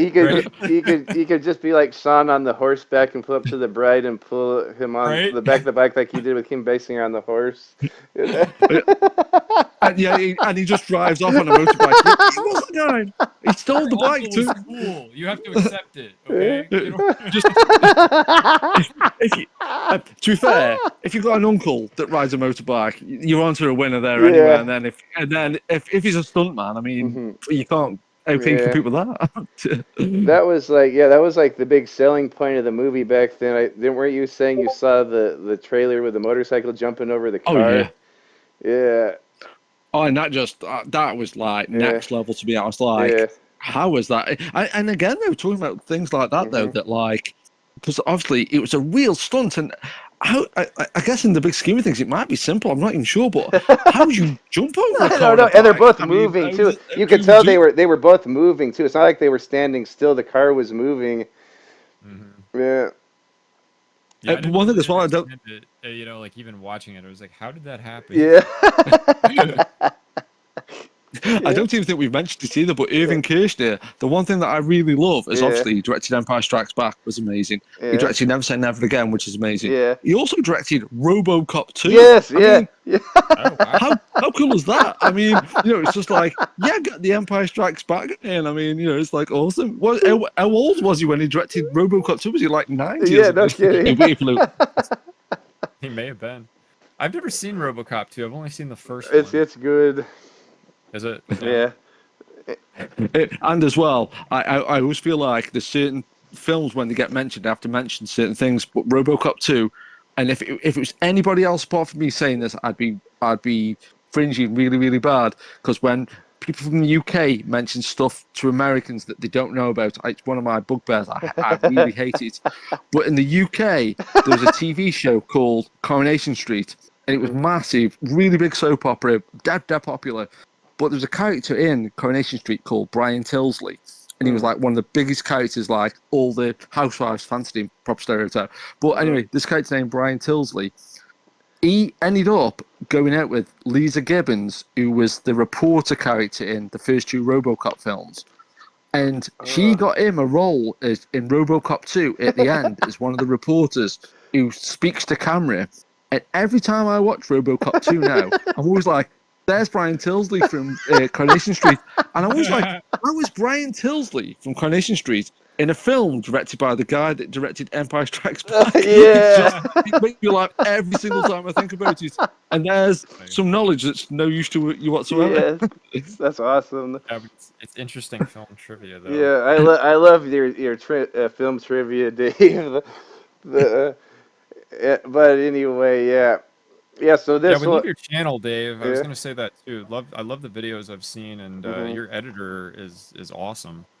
I really appreciate you saying that, because like I think I said in the Discord that like I wish I could give him more credit, but he's just like, oh, because he's dead shy and stuff like that, and he's just like, oh, I don't, he just does it, for the sake of it, just to keep good at editing. And I'm always like, No, it's God, I take brilliant. so much credit for this editing, and like. Yeah.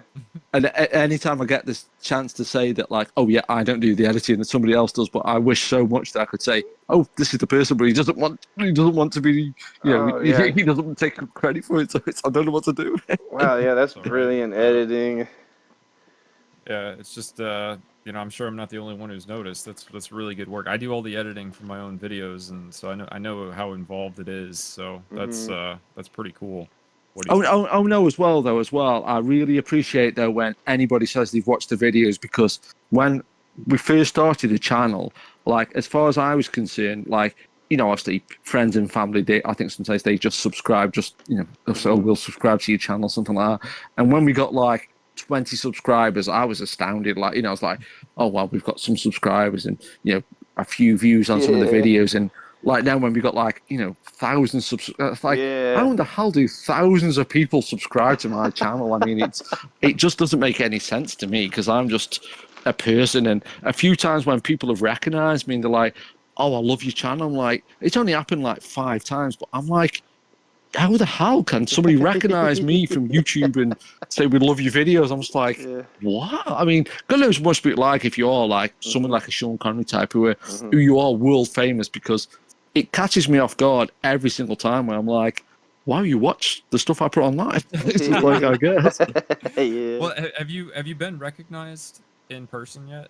Yeah. Like say a couple of times in my hometown, and I went to a retro sort of computer exhibition a couple of times, and people have recognized me, and I'm like, wow. Like I say, that's happened 5 or 6 times, but I'm just been astounded every time, because it's just like, especially in my hometown, I put somebody was busking, like playing guitar, and I threw some spare change into his guitar case, and he goes, "Oh, you're the Loch." I'm like, "What are you talking about?" I nearly fell through the floor, because I was just like, I just was not expecting it at all. We just had like a little chat. But the one thing I've always tried to do as well, though, because like I say, I know I'm not famous, and even just having this chat like we're doing now, that like, as far as I'm concerned, like people are either nice or they're not, and I just love talking to people that are into the same thing, and I think, like I said earlier on, that like growing up pre-internet, that like if I ever find anybody that's like a sci-fi fan or a horror movie fan or a heavy metal fan or something like that,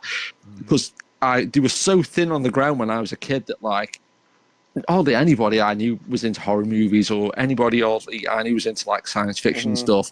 And I know everybody nowadays has got like some kind of like sob story of like, oh, it was picked on at school and Oh stuff like that. yeah, But all my friends were picked on. Like we were all bullied for like all my core group of friends were all the weirdos at school. Like we all had like glasses or big ears or ginger hair or something. And so like anybody to me that's like a social outcast is like, it's what I like.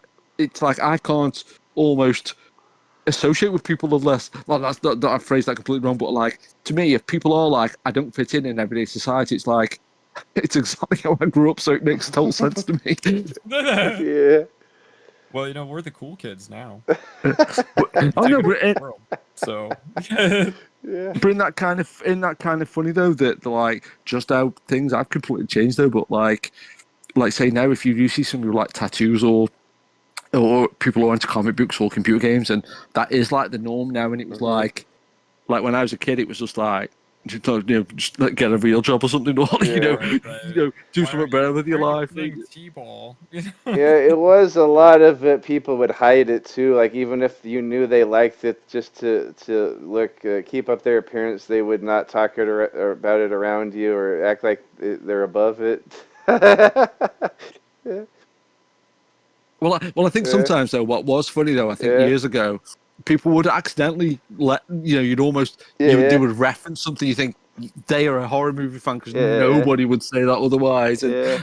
I think sometimes though, and again, I've told this to a few people, but I always feel like I knew that I was going to be a massive nerd that like without even trying to disguise it. Because when I was like 5 or 6, we were doing like some kind of play at school for like the nativity. And you know when like baby Jesus gets the gifts and it's gold, frankincense, and myrrh. I accidentally said gold, Frankenstein, and myrrh, and I and I was like, that was when I was like 6, and I was like, yeah, I guess I'm a geek. Like it's like I knew who Frankenstein was when I was 6. That'd be a great scene though for a movie about your life. Yeah. Like when you're in the play at 6 years old saying Frankenstein. Yeah. Well, it's funny you should say that though as well, because one of my friends who I went to school with, he wrote a book about like because he'd got autism, and he wrote a book about his life, and I was mentioned in that book, All and right. they made like a short version of the book, and still to this day I haven't seen it. I was like, I wonder if they cast me in that book. Like, but the thing that always makes me laugh in that book though, and it cracks me up to this day, if I ever read that book and it says, "Oh, Dave was my only friend in school. If it wasn't for Dave, I wouldn't have had no friends. And Dave was brilliant." You go over to like the next chapter, and it's, I went to New York with my friends, and I wasn't one of those people. Oh. So, Oh, so Yeah. he had other friends that you like better than me. But Oh. what are you going to do? But I think as well, I think hopefully it came across this way. But when I talk to people like you two, that like I really love when I talk to people from America, because like when I grew up, American culture was everything to me, like movies, music, cars, everything. So when I talk to people from America, it's like, I know it's like validates like a lot of my opinions, because I feel like they're like even when you said you two guys were saying you rented stuff from the library or something like that, and it, like to you think, oh yeah, I went to a library in America, but like to me, I'm always like, oh wow, you did such similar things to like what people do in the UK. And again, I think it's like a quote unquote fashionable thing to say nowadays, but I feel like people are more similar than they are different. I've been astounded the number of times I've spoke to somebody who grew up in Germany or grew up in Italy or Japan or something, and they was like, "Yeah, we used to go around the video shop and rent videos, or Yeah. we'd hang around with like a mates and watch cartoons on TV or something, or play video games and stuff like that." And I'm just like, "Yeah, man, like wow, how similar people are." absolutely. Yeah. Well, it's funny you say that because I've always thought, when I was a kid, I was, I mean, I was into a lot of American things too, but I was always fascinated and interested in British culture, and I was drawn to it a lot because I grew up listening to oldies, and my dad and my mom were really into the Beatles and the British invasion music from the 60s, all that stuff. So I grew up kind of not really thinking of it as anything different from my culture, you know. It was just that was just what you did. You listened to all this music that was British, but when I was a kid, I didn't really know that or understand the difference. I just liked the music. Yeah. Always liked the Bond movies. Never thought about it so much as being, but so different. But the parts that were different, though, I've always thought were interesting. So, that's why like even having you on the show today is fun for me, because it's just kind of cool to actually be talking to a Brit about James Bond. I've never done that before. I mean, I don't think I have either. Yeah, that's what we. Go ahead. I'm sorry. Oh, you go ahead. I know I was going but isn't that funny? Just something as simple as that like the very fact that just I'm from the UK, like you've never spoke to somebody from the UK about Bond, but isn't that funny? It's just like, to me, it's like, yeah, I've never even thought about that. Of course. Right? Yeah. Absolutely. So that's what the great thing about YouTube is, and stuff like that and all this. I know there's bad stuff about all this technology, but it's good that we can connect like this, because and someone like Dave, who to me, like Dave's like, this is like having a freaking James Bond director or something on. Like, I probably watch what's his name, his videos as much as any big YouTuber. So this is like, if I had any, I'm so grateful for Dave coming on here, because to me, like, he's like just as good as any great big YouTuber. But it's kind of cool that YouTube gives you that opportunity for people like kind of outside of the mainstream can have their voices heard, like from anyone around the world, and we can all get together and connect. And well, I think you were one of the first people to give me a shout out, and I was really surprised when you were saying, "Oh, here's some YouTubers that are follow," and I was like, "Oh my gosh, you mentioned me!" Yeah, but this is that's great having you on here. And like I said, we got to get together again and talk about Bond some more, and even we'll have to have Wubs watch Jaws 3 Revenge. That'll be a hard pill to swallow. No, but we got to do a Jaws. Maybe if you can get together with some of your Jaws Revenge friends that like him. I think I might have 2 or 3 friends. We could all get together and have a Jaws 3 Revenge appreciation discussion. That could be interesting. Yeah. Oh no, I really appreciate you so about like having me on the channel, because like say sometimes when certain YouTubers are posted on my channel and they're not necessarily big channels, but to me personally, I'm like, wow, that person's posted on one of my videos, and I'm like to me, they are almost like famous people. They're almost like, wow, that person's commented on one of my videos. So I know exactly what you mean, and obviously, like say, watching, especially your channel, Tyler, and Wubs will have to check out your channel as well. But it, like, to me, this has been so good. Like I say, it's been really good fun. Like say, hopefully, if you can edit the video, so we all come across good on it. So, I don't think I've said anything too stupid. No, I don't think I have to do much editing at all on this one. I'm just gonna add pictures and stuff and music. But I guess we're trying to a close though. But do you want to plug anything else coming up, Wubs? Or are you still taking a hiatus? Yeah, I'm taking a little hiatus for now, but I think the next thing we have coming up is probably going to be A View to a Kill. Yeah. Right? After this. Okay. So another movie I'm gonna guess you like more than I do. How'd you know? Yeah. But I do love the soundtrack. I will yeah. It's one of the best soundtracks. Absolutely. We'll do a deep dive on View to a Kill next time. I can't wait. I'm kind of sad to get to that because there's going to be no more Roger. That's the end of Roger. Yeah. Then we get Timmy. Yes. Yeah. Dude, I can't wait to talk about those movies. And then, But what about you, Dave The LOCH? You got anything coming up? You want to plug anything? Well, the person who edit the videos with, we're gonna start filming something next week just for the next video and stuff. And I think even that's what's interesting with my channel though, because we just do like completely random stuff. So it's like, I think, like say if you do think I'm gonna do a Bond video next, like I feel like now I'm like, what is the next video we're gonna do? And like sometimes we literally just pluck it probably shows on the channel, but we literally just pluck them out of thin air, or like it'd be like, and it's so random. And I think it's the saving grace of the channel, and also its weakness is that it's like it's so unfocused, and it's just like 1 minute it's about like retro culture, the next minute it's about like cars, the next minute it's about music or whatever. But I guess that's a good thing going on. And again, to answer your question, I've got nothing to promote really, apart from we're going to film something. Okay. Well, I'll leave a link to Well, I your hope channel. we can have you back at some point. This was a lot of fun. Oh yeah, no, anytime you need me, or you want to post that Discord, excellent. But yeah, it's been really good talking to you guys. Really appreciate it, and yeah, hopefully we can sort something for another time. Yeah, heck yeah, thanks, buddy. Excellent. And nice one. Have a good day, everybody. What about Wubs? Do you have anything else? You expect me to talk more? No, Mr. Bond, I expect you to die. Well done, boys. Another successful mission. Thank you for listening. If you enjoyed this debriefing, please like and share it with your friends. Do you expect me to talk? No, Mr. Bond, I expect you to die.